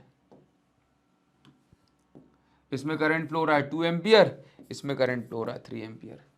अब आपसे कहेंगे कि इस पॉइंट P पे नेट मैग्नेटिक फील्ड निकालो। क्या निकालो, नेट मैग्नेटिक फील्ड। अब पॉइंट P पे नेट मैग्नेटिक फील्ड कैसे निकालेंगे, तो पहले आप ये चेक कर लो पॉइंट P पे मैग्नेटिक फील्ड की डायरेक्शन कहाँ है। तो आप ये देखिए कि अंगूठा कहाँ जा रहा है, ऊपर, यहाँ से ऐसे देखो अंगूठा कहाँ जा रहा है, ऊपर, और यहाँ से कहाँ आ रहा है, बाहर। ऐसे चेक करोगे तो ऐसे दिखेगा, है ना। अपन को देखना इस पॉइंट P पे, तो ऐसे चेक करो, ये यहाँ से ये कहाँ जा रहा है, ऊपर, और बाहर वाले की साइड कहाँ जा रहा है, नीचे, ऐसे इस प्रकार से, ठीक है। तो इसके कारण मैग्नेटिक फील्ड कहाँ रहेगी, यहाँ पे। इसको मैंने B1 नाम दे दिया। अब चेक करो यहाँ पे फिर से, अब चेक करो जरा, यहाँ पे क्या बन रहा है, देखिए फिर से, ये कहाँ है, ऊपर, और ये कहाँ है, नीचे। तो यहाँ से ऐसे, तो यहाँ पे भी नेट मैग्नेटिक फील्ड कहाँ है, इस डायरेक्शन में। तो ये B2 हो गई। अब दोनों की मैग्नेटिक फील्ड सेम डायरेक्शन में है, तो इसका फॉर्मूला लगाओ, इसका फॉर्मूला लगाओ, और आंसर निकाल दो जरा, है कि नहीं। अब आपको यहाँ पे चेक करना है कि बेसिकली मैग्नेटिक फील्ड किस डायरेक्शन में है, ऐसे, इस डायरेक्शन में। इस डायरेक्शन मतलब यहाँ से ऐसी तो आएगी, है ना। तो बस बी नेट मैग्नेटिक फील्ड निकालने के लिए B1 प्लस B2 कर दो, है कि नहीं। अगर करंट ऑपोजिट डायरेक्शन में होता, ऑपोजिट डायरेक्शन में करंट होता, लेट्स से करंट इस डायरेक्शन में होता ऐसे, तो इसका मतलब है कि मैग्नेटिक फील्ड जो है कैसे होती, देखिए जरा, ये देखो यहां से जा रही है ऊपर और यहां से जा रही है नीचे, तो ऐसे होती है कि नहीं। बस ये जो है छोटी सी बात है। हाँ, तो नेट मैग्नेटिक फील्ड निकालने के लिए B1 माइनस B2 कर देते। बस ये बात इस तरीके से अपन सॉल्व करते हैं। एग्जाम्पल के तौर पे आपको ये बता दिया, ये आपको फॉर्मूला मिल गया। ये आए हुए सारे के सारे जो एक एक क्वेश्चन आप कर रहे हो, ये आए हुए क्वेश्चन है, इनको आप बहुत अच्छे से करेंगे। क्या आपको दे दिया कि भाई कॉइल है जिसकी रेडियस क्या है, R है, करंट कुछ भी फ्लो हो रहा होगा I, दूसरे में करंट फ्लो हो रहा है 2I, तो आपको जो है इस पॉइंट O पे मैग्नेटिक फील्ड निकालनी है।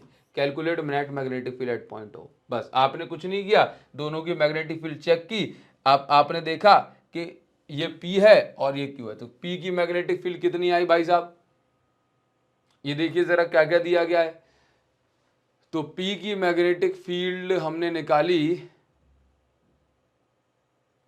P में तो I करंट है, ठीक है, और Q में 2I करंट है। तो अगर मैं यहां पर चेक करता हूं P की मैग्नेटिक फील्ड, I की वैल्यू I पुट करी, और यहाँ पे क्या बोला है, रेडियस भी दोनों कॉइल की R है और ये डिस्टेंस भी R है, तो X की जगह भी आपने क्या पुट कर दिया, R, और A की जगह भी क्या पुट कर दिया, R। तो इस प्रकार से इसको सॉल्व करने के बाद इतनी वैल्यू आ गई, ठीक है। अच्छा, इसके बाद Q के अंदर क्या है, Q के अंदर उसने क्या बोला कि करंट कितना फ्लो हो रहा है, 2I, तो करंट I की जगह लिखा 2I, ठीक है। और रेडियस कितनी है, रेडियस तो भाई सेम है, ठीक है। तो बस हमने कुछ नहीं किया, बस देखिए जरा, इसकी वैल्यू आई है I, ऊपर हमने कर दिया 2I, 2 से 2 इसको काटा, तो फाइनली Q की वैल्यू इतनी निकल के आ गई। दोनों ऑपोजिट डायरेक्शन में होंगे तो भाई ऑब्वियस सी बात है नेट मैग्नेटिक फील्ड के लिए सब्ट्रैक्ट हो जाएंगे, तो हमने इसको सब्ट्रैक्ट कर दिया, ठीक है। तो इस प्रकार से ऐसे ऐसे क्वेश्चन जो एग्जाम में पूछे जाते हैं, उम्मीद करूंगा ये आपको समझ में आया होगा। अब जैसे ये क्वेश्चन दे दिया, इसमें फिर आपसे नेट मैग्नेटिक फील्ड पूछ ली, आपसे कह रहा है ये x दूरी पर है, नीचे से ये x दूरी पे है, आपको O पॉइंट पे नेट मैग्नेटिक फील्ड निकालनी है। तो हमने चेक किया कि इसमें करंट कैसे फ्लो हो रहा है, ऐसे, तो P की मैग्नेटिक फील्ड यहाँ है, इसमें करंट फ्लो हो रहा है ऐसे, तो इसकी मैग्नेटिक फील्ड ऊपर है, दोनों की डिस्टेंस x है। हमने कुछ नहीं किया, डिस्टेंस की जगह क्या लिखा x, ठीक है। रेडियस वेडियस कुछ उसने बोली है क्या, नहीं बोली, तो हमने क्या किया, बस देखिए जरा, तो यहाँ पे आपको दिया गया कि लेट से रेडियस को अच्छा r लिखा है और यहाँ पे भी रेडियस को r लिखा है, तो डायग्राम आपको एग्जाम में मिलेगा, ठीक है। तो आपने x के r पुट किया, चलिए ये वैल्यू आई, क्योंकि भी ये वैल्यू आई। अब दोनों देखो 90 डिग्री पे हैं, तो नेट मैग्नेटिक फील्ड क्या होगी हमेशा, √2b। हाँ, इसके बाद आपने √2b निकाल लिया, सॉल्व कर लिया। अब बीपी और बीक्यू की वैल्यू से हमें नेट डायरेक्शन निकालनी है, कहाँ है, तो डायरेक्शन निकालने के लिए हमेशा आप tan थीटा लगाओगे, perpendicular upon base, perpendicular upon base करा 45 डिग्री, क्योंकि दोनों की वैल्यू सेम थी ना, तो इस प्रकार से आप इसको कर सकते हैं, ठीक है। चलो आगे बढ़ जाएंगे, नेक्स्ट हमें टॉपिक क्या मिल रहा है, देखिए नेक्स्ट हमें जो है ये समझना है कि भाई एक डेरिवेशन है काफी इंपॉर्टेंट सा, force on A current carrying conductor in magnetic field. यदि कोई current carrying conductor magnetic field में रखा है तो उस पर कितना फोर्स लगता है ना। इसके बाद एक और इंपॉर्टेंट डेरिवेशन जो हमें करना है, देखिए बहुत सिंपल सी बात है कि अगर मैं आपसे कहता हूं कि मेरे पास ये करंट कैरिंग कंडक्टर क्रॉस यानी कि इनवर्ड मैग्नेटिक फील्ड में रखा हुआ है, क्लियर है, परपेंडिकुलर मैग्नेटिक फील्ड में रखा है, करंट की डायरेक्शन ये है। अब क्योंकि करंट तो स्केलर क्वांटिटी है तो उसके ऊपर तो वेक्टर नहीं आ सकता, तो हम हमेशा आई एल वेक्टर, एल का इंटू इस पे कर देते हैं, तो इसको जो है वेक्टर साइन इस पे लगा सकते हैं। अब करंट के ऑपोजिट डायरेक्शन में जो है इलेक्ट्रॉन्स ड्रिफ्ट करते हैं, तो इस डायरेक्शन में ड्रिफ्ट वेलोसिटी बताई। यदि एक फ्री इलेक्ट्रॉन की हम बात करें तो उस पर कितना फोर्स लगेगा, तो भाई फोर्स का फॉर्मूला होता है F = q_v_b sin theta, vector form में लिखें तो q_v_b। इलेक्ट्रॉन पे चार्ज कितना होता है, तो -e होता है। इलेक्ट्रॉन किस वेलोसिटी से ड्रिफ्ट कर रहे हैं, तो हमने कहा ड्रिफ्ट वेलोसिटी से, तो एक इलेक्ट्रॉन पे फोर्स इतना लगा। अब टोटल कितने इलेक्ट्रॉन्स होंगे, तो हमने कहा एक इलेक्ट्रॉन पे फोर्स अगर F लगा है तो टोटल इलेक्ट्रॉन पे फोर्स लगेगा N × F। कैपिटल N क्या है, total number of free electron, तो इसका फॉर्मूला होता है कैपिटल N की जगह हमेशा हम लिखते हैं क्या, कैपिटल N = NaL। N है free electron density, 1 centimetre cube में कितने जो है फ्री इलेक्ट्रॉन होंगे, तो इसका मतलब टोटल जो फोर्स लगेगा उसमें हमने NaL का इंटू कर दिया, where N is free electron density. अच्छा, इसके बाद आप थोड़ा ध्यान से देखेंगे तो हमने इसकी बस पोजीशन को चेंज किया, हमने L को आगे लिख दिया, NEA को इस प्रकार से लिख दिया। तो यहां से देखने पे हमें ये नजर आता है कि भाई साहब NEAVD तो I होता है, याद करो चैप्टर 3, NEAVD क्या होता है, I होता है। यहां पे L और लिखा है तो ये लिख गया IL, और I और L साथ में मिल जाते हैं तो IL वेक्टर कहलाते हैं। तो इसकी जगह हमने क्या लिख दिया, देखिए जरा, इसकी जगह हमने क्या लिख दिया, IL वेक्टर, क्रॉस की जगह क्रॉस, बी की जगह बी, तो F vector = IL vector cross B vector हो गया। इसके बाद क्रॉस हटता है तो हमेशा साइन थीटा आता है, तो ये IL भी साइन थीटा, ये फॉर्मूला बन गया। इसको हम प्यार से बिल साइन थीटा भी कह देते हैं, क्लियर है। अच्छा, इसके बाद मैक्सिमम फोर्स कितने डिग्री पे लगता है, 90 डिग्री पे, तो फॉर्मूला आ गया BIL ओनली। बस आप इसका स्क्रीनशॉट ले सकते हैं, टेलीग्राम से नोट्स डाउनलोड कर लेना। तो ये फॉर्मूला बन गया, कितना फोर्स लगेगा, ILB साइन थीटा, क्लियर है। कितने डिग्री पे मैक्सिमम, 90 डिग्री मैक्सिमम। अब एक और काफी इंपॉर्टेंट जो है ये फॉर्मूला रहता है, डेरिवेशन रहता है कि अगर आपके पास दो स्ट्रेट करंट कैरिंग कंडक्टर, दो पैरेलल करंट कैरिंग कंडक्टर हैं कुछ इस प्रकार से, तो इस पे कितना फोर्स लगेगा, ठीक है। आपका पूरा फोकस यही होना चाहिए। तो पहले मैं आपको ये बता दूं कि मान लेते हैं कि मेरे पास दो पैरेलल करंट कैरिंग कंडक्टर है, ठीक।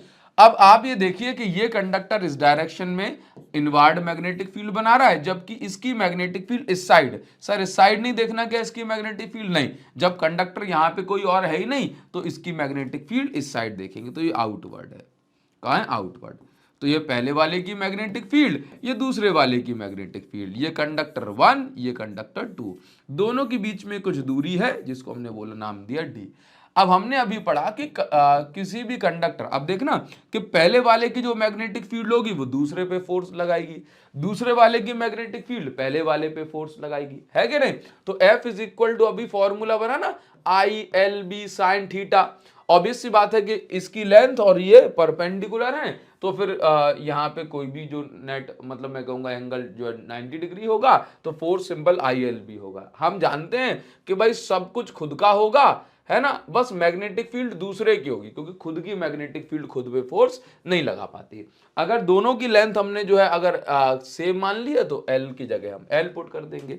अब आप समझते हैं कि ये जो मैग्नेटिक फील्ड है कौन बना रहा है, स्ट्रेट करंट कैरिंग कंडक्टर, और आपको उसका फॉर्मूला भी याद होगा, है ना। अगर B2 बना रहा है तो हम यहां लिख देंगे B2, भाई फर्स्ट वाले पे, ये फर्स्ट वाला कंडक्टर है तो इस पे फोर्स हमने निकाला, तो ILB sin 90, तो sin 91 होता है, तो I पहले वाले करंट, पहले वाले की लेंथ, बस मैग्नेटिक फील्ड दूसरे की होगी, क्योंकि खुद की मैग्नेटिक फील्ड फोर्स नहीं लगा सकती, है ना। तो हमने I1 की जगह I1 लिखा, L की जगह L लिखा, हमने मान लिया कि दोनों की लेंथ सेम है तो ये L हो गया, ठीक है। B2, तो ये तो इनफाइनाइटली या सिंपल लॉन्ग कंडक्टर है, तो इसकी मैग्नेटिक फील्ड क्या होगी, 2 है तो 2 का current, mu naught I upon 2 pi D, ये होगा, बस खत्म। तो F1 आपने निकाल लिया, ठीक है। अब इसको थोड़ा सीधा साधा करके लिख दें लाइन से, अगर ऊपर 2 का इंटू कर दूं तो देखना, म्यू नॉट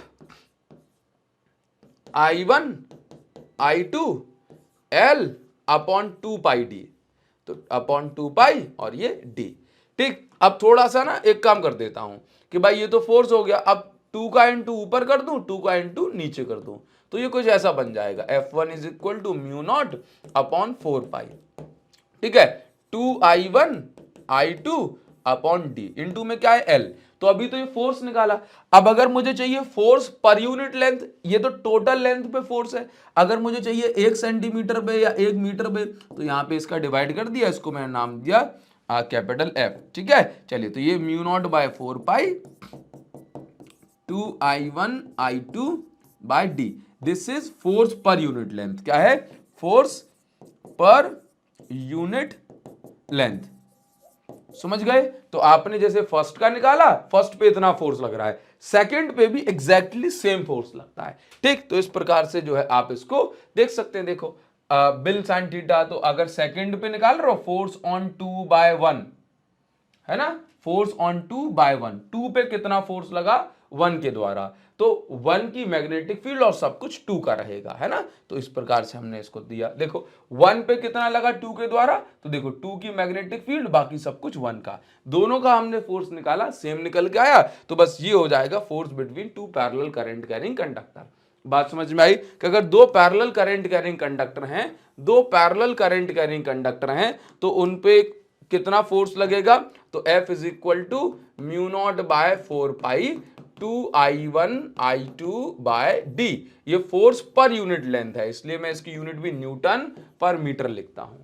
क्लियर है, आप इसका स्क्रीनशॉट ले सकते हो और आराम से इसकी जो है रीडिंग कर सकते हो। ये वाला पार्ट मैंने आपको समझाया था पिछले पेज पे, और ये कुछ इस प्रकार से है, ठीक है। चलो देखिए जरा, तो आगे बढ़ जाएंगे। अब ये एक डेफिनेशन भी होती है कि भाई आपको इस से डिफाइन करना है कि 1 एम्पियर कितना होता है, तो हमेशा आप याद रखिए कि 2 करंट कैरिंग कंडक्टर, यदि इनके बीच की दूरी 1 मीटर है, ठीक है, और ये वैक्यूम में रखे हुए हैं, अगर एक दूसरे पे ये 2 × 10⁻⁷ न्यूटन पर मीटर का जो है ये फोर्स लगाते हैं, तो हम कहते हैं कि इन दोनों कंडक्टर में जो करंट फ्लो हो रहा है दैट इज 1 एम्पियर। ये 1 एम्पियर की डेफिनेशन होती है इस फोर्स वाले टर्म से, ठीक है। ओरिजिनली 1 एम्पियर ऐसे ही डिफाइन किया जाता है। अब इस पर बेस्ड कभी क्वेश्चन आ जाते हैं कि भाई आप जो है ये बताइए कि कितना फोर्स लग रहा है किस पे, है ना। तो देखो नेट फोर्स निकालने को पूछ लिए जाते हैं, तो ये हमारे पास, चलो मैं आपको खुद से करके दिखा देता हूं तो आपको ज़्यादा समझ में आएगा, ठीक है। मान लेते हैं कि ये मेरे पास इस तरह का क्वेश्चन आ गया कि ये मेरे पास एक इनफाइनाइटली लॉन्ग कंडक्टर है, इसके अंदर 2 एम्पियर करंट फ्लो हो रहा है, ठीक है। ये मेरे पास एक स्क्वायर लूप है, इसके अंदर 1 एम्पियर का करंट फ्लो हो रहा है। छोटी छोटी वैल्यूज इसलिए ले रहा हूँ सो दैट आपको जो है ये ज़्यादा क्लियरिटी इसके अंदर हो पाए, हम आसानी से कैलकुलेट कर पाएँ। हाँ, एक काफ़ी इंपॉर्टेंट बात जो है आप अपने दिमाग में बिठा लो इसमें कि हमेशा जब भी सेम डायरेक्शन में करंट फ्लो होगा तो ये अट्रैक्ट करते हैं कंडक्टर्स, ऑपोजिट डायरेक्शन में करंट फ्लो होगा तो ये रिपेल करते हैं। बहुत इंपॉर्टेंट पॉइंट मैं यहां पर आपको बोल रहा हूं, आप इसको ध्यान रखेंगे, ठीक है। चलो अब क्वेश्चन पे आ जाते हैं। अब क्वेश्चन में आपसे कहेगा कि find net force on square loop. Square loop, ये स्क्वायर लूप पे नेट फोर्स निकालना है। इसकी साइड हम बोल देते हैं 1 मीटर और इसकी साइड भी हम, ये दूरी भी हम बोल देते हैं 1 मीटर। क्लियर है? चलिए साइड हम 1 सेंटीमीटर बोल देते हैं, ये ज़्यादा ठीक लगेगा। और इसको भी 1 मीटर भी की जगह हम इसको 10 सेंटीमीटर और इसको भी 10 सेंटीमीटर बोल देते हैं।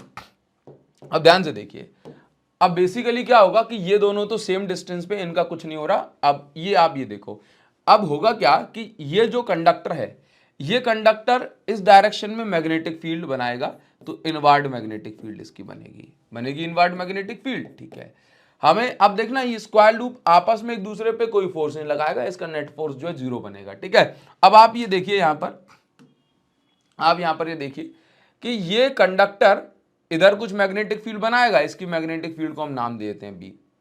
ठीक, तो इसकी मैग्नेटिक फील्ड कारण इस कंडक्टर पे कुछ फोर्स लगेगा और इसकी ये वाली साइड पे भी फोर्स लगेगा। ठीक है, ये दोनों साइड एक दूसरे को कैंसिल कर देंगी क्योंकि ये हर एक पॉइंट पे सेम हॉरिजॉन्टल डिस्टेंस पे हैं।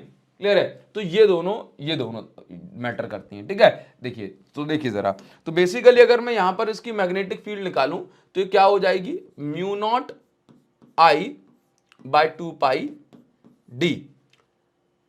म्यू नॉट की जगह हम लिखते हैं 4 पाई इंटू 10⁻⁷, अकेला हो तो। करंट की जगह लिखते हैं 2 पाई की जगह 2 और डी डिस्टेंस कितनी है 10 सेंटीमीटर, तो 10 इंटू 10⁻⁻²। चलिए ये कटा तो 2 आ गया, 10⁻⁻1 और इससे ये कटेगा 10⁻⁻6 हो जाएगा, तो 4 इंटू 10⁻⁻6 टेस्ला, ये मैग्नेटिक फील्ड बच रही है। ठीक है, तो आप यहां पर देखिए कि इस जगह मैग्नेटिक फील्ड कितनी है, साइड का नाम दे दें ए बी सी डी। आपको बस ये दो साइड देखनी है। ठीक है, इन दोनों साइड को मत देखो क्योंकि जितनी मैग्नेटिक फील्ड यहां पे है उतनी मैग्नेटिक फील्ड यहां पे, जितनी मैग्नेटिक फील्ड यहां पे उतनी मैग्नेटिक फील्ड, जितनी यहां पे उतनी यहां पे, तो इन दोनों पे फोर्स एक दूसरे को कैंसिल कर देगा, कोई इफेक्ट नहीं होगा। लेकिन जितनी मैग्नेटिक फील्ड यहां पे उतनी मैग्नेटिक फील्ड यहां पे नहीं है, तो यहां पे फोर्सेस का कुछ डिफरेंस आ जाएगा। तो हम यहां पे चेक करेंगे फोर्स ऑन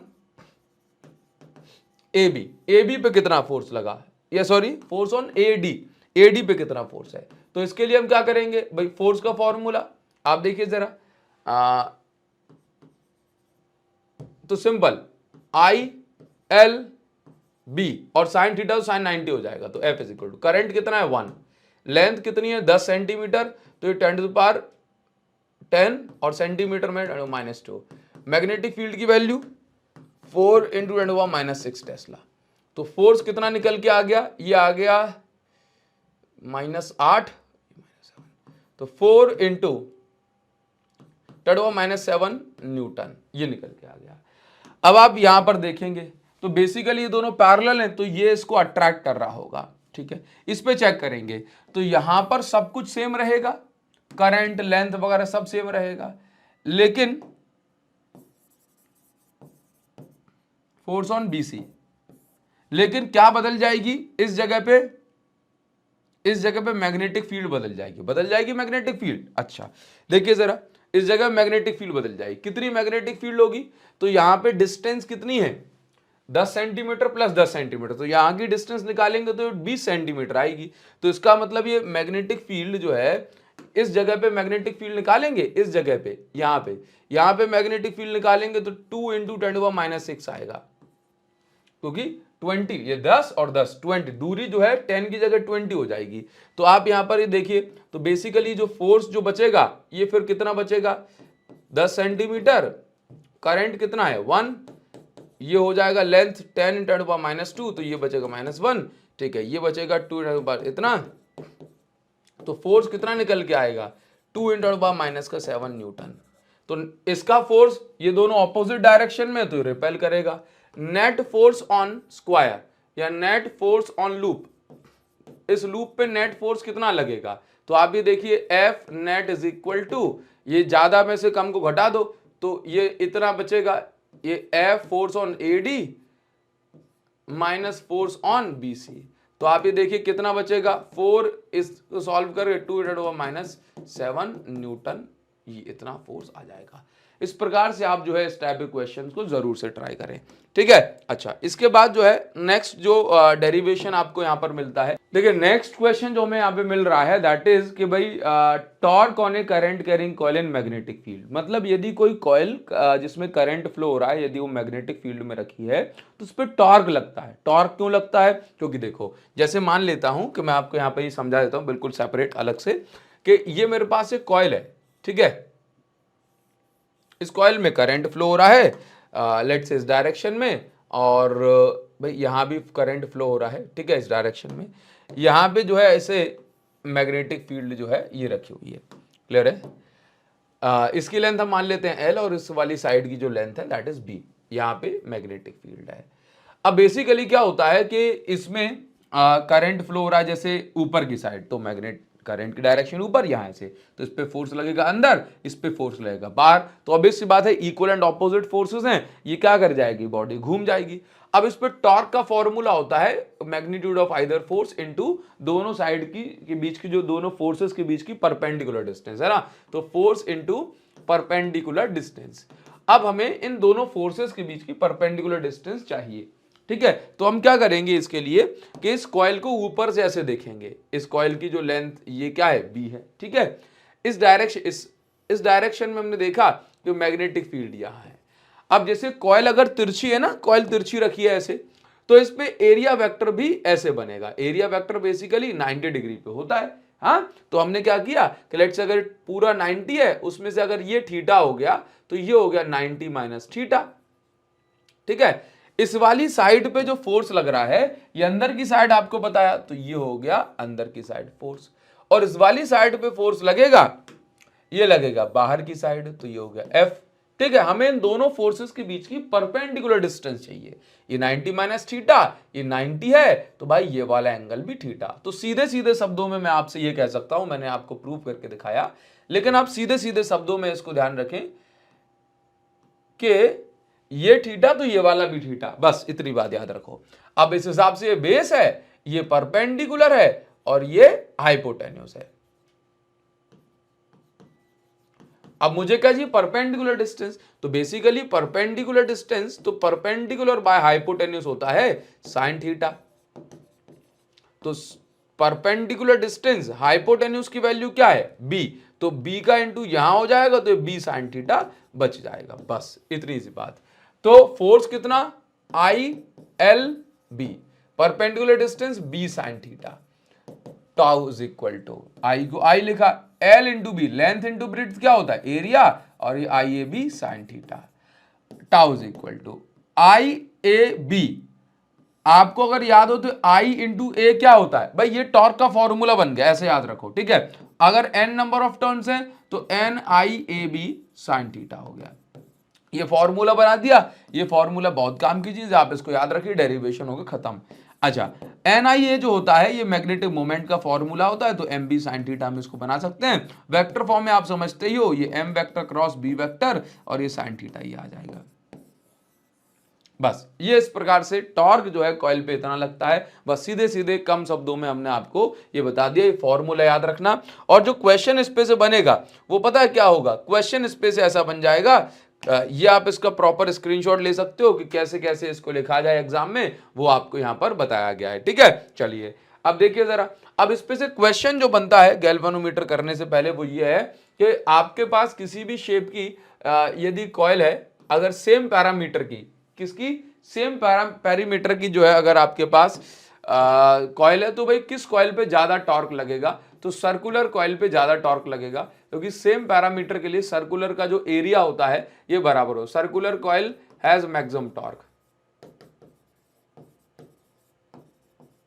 ठीक है। बस ये बात आप याद रखिएगा, ठीक है। सेम पैरामीटर के लिए अगर कॉइल का आकार अगर सर्कुलर है तो उस पर मैक्सिमम टॉर्क जो है लगता है, ठीक है। और जो टॉर्क अनअफेक्टेड होता है भाई, एरिया पर डिपेंड करता है, शेप पे डिपेंड नहीं करता है ना। एक एक नंबर के क्वेश्चन यहां से बनते हैं। आगे बढ़ जाते हैं और नेक्स्ट हमें समझना है दैट इज गैल्वेनोमीटर।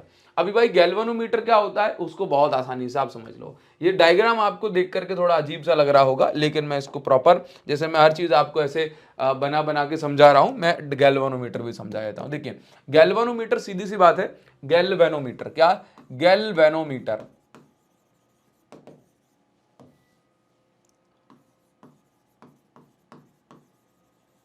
गैल्वेनोमीटर ऐसा डिवाइस होता है जो बहुत छोटा करंट, वेरी स्मॉल करंट, बहुत छोटा करंट को ये मेजर भी करता है और डिटेक्ट भी करता है।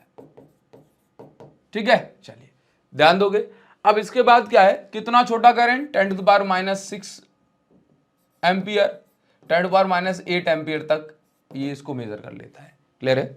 अच्छा, ज्यादा करंट ये मेजर नहीं कर पाता। ज्यादा करंट अगर इसमें जाएगा तो इसकी कॉइल जल जाएगी, हाँ, नीडल टूट जाएगा, तो फिर सारा खेल वहां पे खराब हो जाता है। ज्यादा करंट ये मेजर नहीं कर पाता। ज्यादा करंट अगर जाएगा तो हीटिंग ज्यादा होने से इसकी कॉइल खराब हो जाती है, पूरा गैल्वेनोमीटर डैमेज हो जाता है। इस गैल्वेनोमीटर के अंदर क्या होता है कि सबसे अंदर एक सॉफ्ट आयरन का पीस होता है। सॉफ्ट आयरन बेसिकली जो होता है ये मैग्नेटिक फील्ड की स्ट्रेंथ को बढ़ा देता है। इसके ऊपर एक एल्यूमिनियम की कॉइल होती है। कौन सी कॉइल? एल्यूमिनियम की। एल्यूमिनियम के अंदर जो है एडी करंट बनते हैं, जिससे ये एल्यूमिनियम की कॉइल के अंदर एडी करंट बनते हैं तो ऑसिलेशन जो होते हैं वो ऑसिलेशन घट जाते हैं और गैल्वेनोमीटर डेड बीट गैल्वेनोमीटर बन जाता है। मतलब ऐसे लगातार घूमती नहीं रहेगी, करंट गया जल्दी से आके रुक जाएगी। ये एल्यूमिनियम कॉइल का काम होता है। ठीक है, इसके ऊपर एल्यूमिनियम फ्रेम का काम। इसके ऊपर जो है कॉपर की कॉइल लगी है। ये कॉपर की कॉइल के अंदर करंट फ्लो होगा। ठीक है, और ये करंट जो है एक एंड से आएगा और दूसरे एंड पे चला जाएगा। इसके बीच में दो सिलिंड्रिकल मैग्नेटिक पोल्स हैं यहां पे, ये बनाती हैं रेडियल मैग्नेटिक फील्ड। वो क्या होती है मैं समझाता हूं अभी। ठीक है, इसको प्रॉपर, इसको कॉइल को कसा जाता है, या कहें कि भाई इसको एकदम फिक्स रखा जाता है, फिक्स रखा जाता है। ठीक है, तो इन दोनों पॉइंट्स को हम बोलते हैं पाइवोट। क्या बोलते हैं? पाइवोट बोलते हैं। ठीक है, पाइवोट हमने इसको बोला। ठीक, ये मूविंग कॉइल गैल्वेनोमीटर में आपको बता रहा हूं। क्लियर है? अच्छा, यहां पे लगी होती हैं दो स्प्रिंग। जैसे करंट फ्लो होगा, मैग्नेटिक फील्ड बन रही है, तो इस कॉइल पे टॉर्क लगता है जिससे कॉइल घूमती है। ठीक है, अब उसको अपनी जगह पे वापस लाना है, एंटी टॉर्क लगाना है। वो किसका काम है? वो काम है स्प्रिंग का। क्लियर है? तो करंट ने लगाया टॉर्क, स्प्रिंग ने लगाया एंटी टॉर्क। तो जहां पे टॉर्क और एंटी टॉर्क बराबर हो जाएंगे वहां पे ये जो स्प्रिंग है, ये कॉइल है, वो रुक जाएगी, और उस जगह पे जहां भी कांटा होगा वो जो है आपका, जैसे ऐसे बता देता हूं, ऐसे मान लो, ऐसे ये कॉइल है, इसके ऊपर कांटा लगा है, कॉइल घूमी क्योंकि करंट ने और मैग्नेटिक फील्ड ने टॉर्क लगाया। अब स्प्रिंग इसको रोक रही है, एंटी टॉर्क लगा रही है, तो कांटा इस समय पे जितनी रीडिंग पे होगा वो रीडिंग अपन को देखिएगी, 10 एम्पियर, 20 एम्पियर, मतलब मिली एम्पियर मान लो आप इसमें, है ना। बस इस तरीके से इसकी वर्किंग है। क्लियर है? चलिए, तो यहाँ पे लगा है एक कांटा। ये इन स्प्रिंग के बारे में भी आपको बता देते हैं। ठीक, ये हम इसको बोल देते हैं कि भाई टर्मिनल T1 है, यहां से करंट जा रहा है, और यहां से जो है ये टर्मिनल T2 है, यहां पे करंट आपको मिल जाएगा। क्लियर है? यहां से गया और यहां से वापस मिल गया, अपन को बाहर आ गया। ठीक है, चलिए, अब ये जो आप कॉइल, ये जो आप पोल्स देख रहे हो ना, नॉर्थ और साउथ पोल, ये कैसे हैं? ये कॉनकेव पोल्स हैं, या मैं कहूं कॉनकेव पोल्स हम इनको बोलते हैं, या हम इनको सिलिंड्रिकल पोल्स भी बोलते हैं। सिलिंड्रिकल पोल ये कैसी मैग्नेटिक फील्ड बनाते हैं? रेडियल मैग्नेटिक फील्ड बनाते हैं। रेडियल मतलब गोल मैग्नेटिक फील्ड बनाते हैं। अब गोल मैग्नेटिक फील्ड होगी, इसका मतलब है, ये देखो, इसका एक ओवर टॉप व्यू डायग्राम भी हम बनाते हैं। ये बीच में सॉफ्ट आयरन कोर है। चलिए, तो बेसिकली ये मैग्नेटिक फील्ड कैसे बनाएंगे? इस डायरेक्शन में, यहां से यहां, यहां से यहां, यहां से यहां, यहां से यहां, यहां से यहां। ठीक है, तो आप भी देखेंगे ये हर डायरेक्शन में मैग्नेटिक फील्ड है। अब अगर मैग्नेटिक फील्ड हर डायरेक्शन में होगी तो कॉइल चाहे कैसी भी हो, ऐसे हो कॉइल ऐसे हो, तो हमेशा कुछ मैग्नेटिक फील्ड लाइन ऐसी होंगी जो उसके पैरेलल होंगी, और पैरेलल मैग्नेटिक फील्ड लाइन जो होती हैं ये मैक्सिमम टॉर्क लगाती हैं। कैसे लगाती हैं? मैक्सिमम टॉर्क लगाती हैं। तो रेडियल मैग्नेटिक फील्ड होने से हमेशा जो है ये मैक्सिमम टॉर्क कॉइल पे लगता है। तो ये सिलिंड्रिकल इसका काम है। ठीक है, ये स्प्रिंग जो होती हैं ये एंटी टॉर्क लगाती हैं। क्या लगाती हैं? Anti torque. मैग्नेटिक फील्ड घुमाएगी, एंटी टॉर्क उसको रोकेगी। क्लियर है? ये स्प्रिंग जो है फॉस्फर ब्रॉन्ज की बनी होती हैं। ये स्प्रिंग S1 S2। क्लियर? चलिए, तो ये सारी बातें जो कुछ भी है एक एक बात जो है यहाँ पर लिखी गई है, आप इसका स्क्रीनशॉट भी ले सकते हैं, टेलीग्राम से नोट्स भी डाउनलोड कर लें, लिंक वीडियो के डिस्क्रिप्शन में आपको मिल जाएगी, ठीक है। अच्छा, तो इक्विलिब्रियम की हम बात करें तो रीस्टोरिंग फोर्स बराबर होता है डिफ्लेक्टिंग टॉर्क के। रीस्टोरिंग टॉर्क होता है कि जैसे मान के चलो डिफ्लेक्टिंग टॉर्क, कॉइल को घुमा कौन रहा है, कॉइल को घुमा रहा है tau is equal to NIAB deflecting torque. और जो स्प्रिंग है ये क्या लगा रही है, रीस्टोरिंग टॉर्क, जिसको हम बोल रहे हैं K5। के जो होता है ये टॉर्जन कांस्टेंट होता है। टॉर्जनल कांस्टेंट बेसिकली हमें बताता है कि भाई पर यूनिट 1 डिग्री घूमने पे कितना जो टॉर्क है ये प्रोड्यूस हो रहा है, ठीक है। अब इसके बाद आप यहां पर ये देखिए कि ये जो NAB आप देख रहे हो इसको मैं अपॉन में भेज दूंगा, तो यहाँ पे बचा 5। तो basically I is equal to K upon NAB, 5 हो गया। और ये जो K अपॉन NAB है इसको हम कांस्टेंट मान लेते हैं, दैट इज हमारा गैल्वेनोमीटर कांस्टेंट। तो यहां पर हम ये बोल सकते हैं कि ये कांस्टेंट है, कांस्टेंट है तो प्रोपोर्शनलिटी साइन आएगा। तो आप यहां पर देखिए I is directly proportional to 5, और वी कैन से 5 यानी कि deflection is directly proportional to current. जितना ज्यादा करंट उतना ज्यादा डिफ्लेक्शन, हम इसको इस प्रकार से ऐसे बोल सकते हैं। सेंसिटिविटी क्या होता है, तो करंट सेंसिटिविटी का मतलब है कि आप 1 यूनिट करंट पास कराएंगे तो उसमें कितना एंगल इसकी कॉइल घूम जाएगी, उसको हम बोलते हैं करंट सेंसिटिविटी, ठीक है। फाई का फॉर्मूला जो होता है that is NAB by K, तो हमने इस प्रकार से यहां पर बनाया NIAB बाय K, ये करंट, ये फाई का फॉर्मूला है। क्या फाई का फॉर्मूला क्या अभी हमने बनाया था, NIAB बाय K, ठीक है, ये इसका फॉर्मूला है। तो यहां से हम कैंसिल करेंगे तो करंट सेंसिटिविटी इतनी निकल के आएगी। वोल्टेज सेंसिटिविटी का मतलब होता है कि हम इसके एंड्स पे अगर 1 यूनिट पोटेंशियल डिफरेंस प्रोवाइड कर रहे हैं तो उससे कितने डिग्री ये घूम जाएगा, क्लियर है। तो यहां पर हमारे पास ये बचता है, क्लियर। सभी वैल्यूज वगैरह को पुट करने के बाद फाई की वैल्यू NIAB बाय K ये हमने रखी, वोल्टेज की जगह IR पुट किया। अच्छा, एक सवाल यहां से करंट सेंसिटिविटी वोल्टेज सेंसिटिविटी से पूछा जाता है कि यदि आप नंबर ऑफ टर्न्स को बढ़ा देंगे करंट सेंसिटिविटी का क्या होगा, तो जितने टाइम्स आप नंबर ऑफ टर्न्स को बढ़ाओगे करंट सेंसिटिविटी बढ़ जाएगी। लेकिन वोल्टेज सेंसिटिविटी पे कोई फर्क नहीं पड़ेगा। काफी इंपॉर्टेंट, एक नंबर में बहुत अच्छा कॉन्सेप्चुअल क्वेश्चन बनता है, नोट कर लो। मेरे मुंह से निकला हुआ एक एक शब्द आपको एक एक नंबर की ओर पहुंचा रहा है, ठीक है। देखिए जरा, क्योंकि अगर आप नंबर ऑफ टर्न्स बढ़ाएंगे तो obvious सी बात है कि रेजिस्टेंस बढ़ेगी। अगर रेजिस्टेंस बढ़ेगी, देखो ना, नंबर ऑफ टर्न्स बढ़ाई तो लेंथ बढ़ी, नंबर ऑफ टर्न्स 2 गुना करे तो लेंथ भी 2 गुना हो गए, लेंथ 2 गुना होने से रेजिस्टेंस भी 2 गुना यहां पर हो जाएगी, ठीक है। तो यहां पे 2N किया, ये 2R हो गया, तो 2 से 2 कैंसिल, तो voltage sensitivity remains constant on increasing number of turns, clear है। बस ध्यान रखिए, ठीक। एक बच्चा कह रहा था कि सर अगर मैं इसको जो 2 गुना कर दूंगा लेंथ को तो रेजिस्टेंस 4 गुना हो जाएगी। नहीं, वो स्ट्रेच करके 2 गुना करते हो तब रेजिस्टेंस 4 गुना होती है, ठीक है, याद रखिएगा। अब इसके बाद कन्वर्जन जो है पूछा जाता है। देखिए बेसिकली हम गैल्वेनोमीटर को जो है अमीटर और वोल्ट मीटर के फॉर्म में भी कन्वर्ट कर सकते हैं, है ना। जब हम गैल्वेनोमीटर को अमीटर के फॉर्म में कन्वर्ट करना चाहते हैं तो इस गैल्वेनोमीटर के पैरेलल में हम एक लो रेजिस्टेंस वायर लगाते हैं और इस लो रेजिस्टेंस वायर को हम शंट कहते हैं। तो बेसिकली गैल्वेनोमीटर में हम ज्यादा करंट नहीं पास करा सकते ना, उसकी कॉइल डैमेज हो जाएगी, आग लग जाएगी। तो हम इसके पैरेलल में, इस गैल्वेनोमीटर के पैरेलल में एक लो रेजिस्टेंस वायर लगाया, इसकी रेजिस्टेंस को हमने कैपिटल S नाम दिया। तो जो इसमें से बहुत थोड़ा सा करंट जाता है, बाकी सारा का सारा करंट जो है हम शंट से पास करा देते हैं, ठीक है। तो ये जो डेरिवेशन है इसमें बताया जा रहा है कि पहली चीज कि हम क्या करेंगे, गैल्वेनोमीटर को अमीटर में कैसे कन्वर्ट किया जाएगा, एक लो रेजिस्टेंस वायर इसके पैरेलल में लगा देंगे जिसका नाम जो है शंट होता है, ठीक है। अच्छा, इसके बाद आगे हम ये समझेंगे कि शंट और गैल्वेनोमीटर को हम पैरेलल में लगाएंगे। देखिए जरा, अब क्योंकि शंट और गैल्वेनोमीटर पैरेलल में है तो दोनों का पोटेंशियल डिफरेंस जो है सेम हो जाएगा। भाई वो सभी डिवाइसेस जो कॉमन टर्मिनल में लगे होते हैं कॉमन पोटेंशियल डिफरेंस के अक्रॉस, उनका जो पोटेंशियल डिफरेंस है वो भी कॉमन होता है। और पोटेंशियल डिफरेंस का फॉर्मूला करंट इनटू रेजिस्टेंस, तो इसमें करंट IG, इसकी रेजिस्टेंस G, इसमें करंट I माइनस IG, इसकी रेजिस्टेंस S। तो हमने इन दोनों को आमने सामने पुट किया तो S की वैल्यू जी आ गई। तो इसका मतलब है इस वैल्यू की शंट हम लगा देंगे तो ये गैल्वेनोमीटर में कन्वर्ट हो जाएगा। यहाँ पे जो कैपिटल I है इसको हम बोलते हैं टोटल करंट इन सर्किट। क्या बोलते हैं, टोटल करंट इन सर्किट। ये जो आप IG देख रहे हो, IG होता है current in galvanometer at full scale deflection. मतलब अगर 0.01 एम्पियर जो है ये IG की वैल्यू है, इसका मतलब ये है कि 0.0 एम्पियर करंट यदि सर्किट में गैल्वेनोमीटर में पहुंच जाएगा तो इसका कांटा बिल्कुल स्केल के आखिरी में पहुंच जाएगा घूम करके।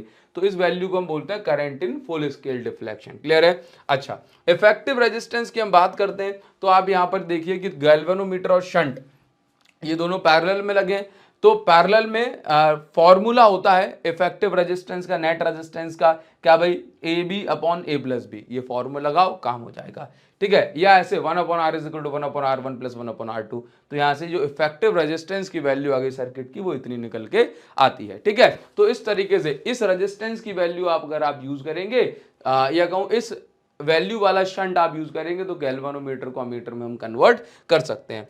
इन द सेम वे आपसे पूछा जाएगा कि भाई आप गैल्वेनोमीटर को वोल्टमीटर में कैसे कन्वर्ट कर सकते हो।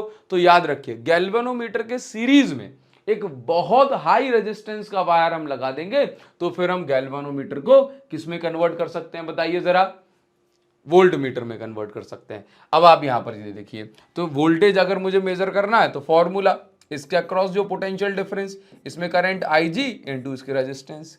अब क्योंकि सीरीज में सेम करंट फ्लो होगा, इसमें भी करंट IG इंटू इसके रेजिस्टेंस, दोनों को हमने ऐड कर दिया। अब ऐड कर दिया तो यहां से IG कॉमन आ गया, G प्लस R, IG हमने यहां भेज दिया, कैपिटल R की वैल्यू हमने निकाल ली। तो अगर इस रेजिस्टेंस वाली हम वायर यूज करेंगे इसके सीरीज में, तो फिर गैल्वेनोमीटर को वोल्टमीटर में कन्वर्ट किया जा सकता है। इफेक्टिव रेजिस्टेंस सीरीज में, तो दोनों की रेजिस्टेंस को आप ऐड कर सकते हैं, ठीक है। बाकी इस पर फॉर्मूला बेस्ड क्वेश्चंस आते हैं जिनको आप प्रैक्टिस कर सकते हैं, और मैं तो कहूंगा कि भाई जरूर से प्रैक्टिस करिए, ठीक है। एक आध क्वेश्चन मैं आपको यहां पर समझा देता हूं।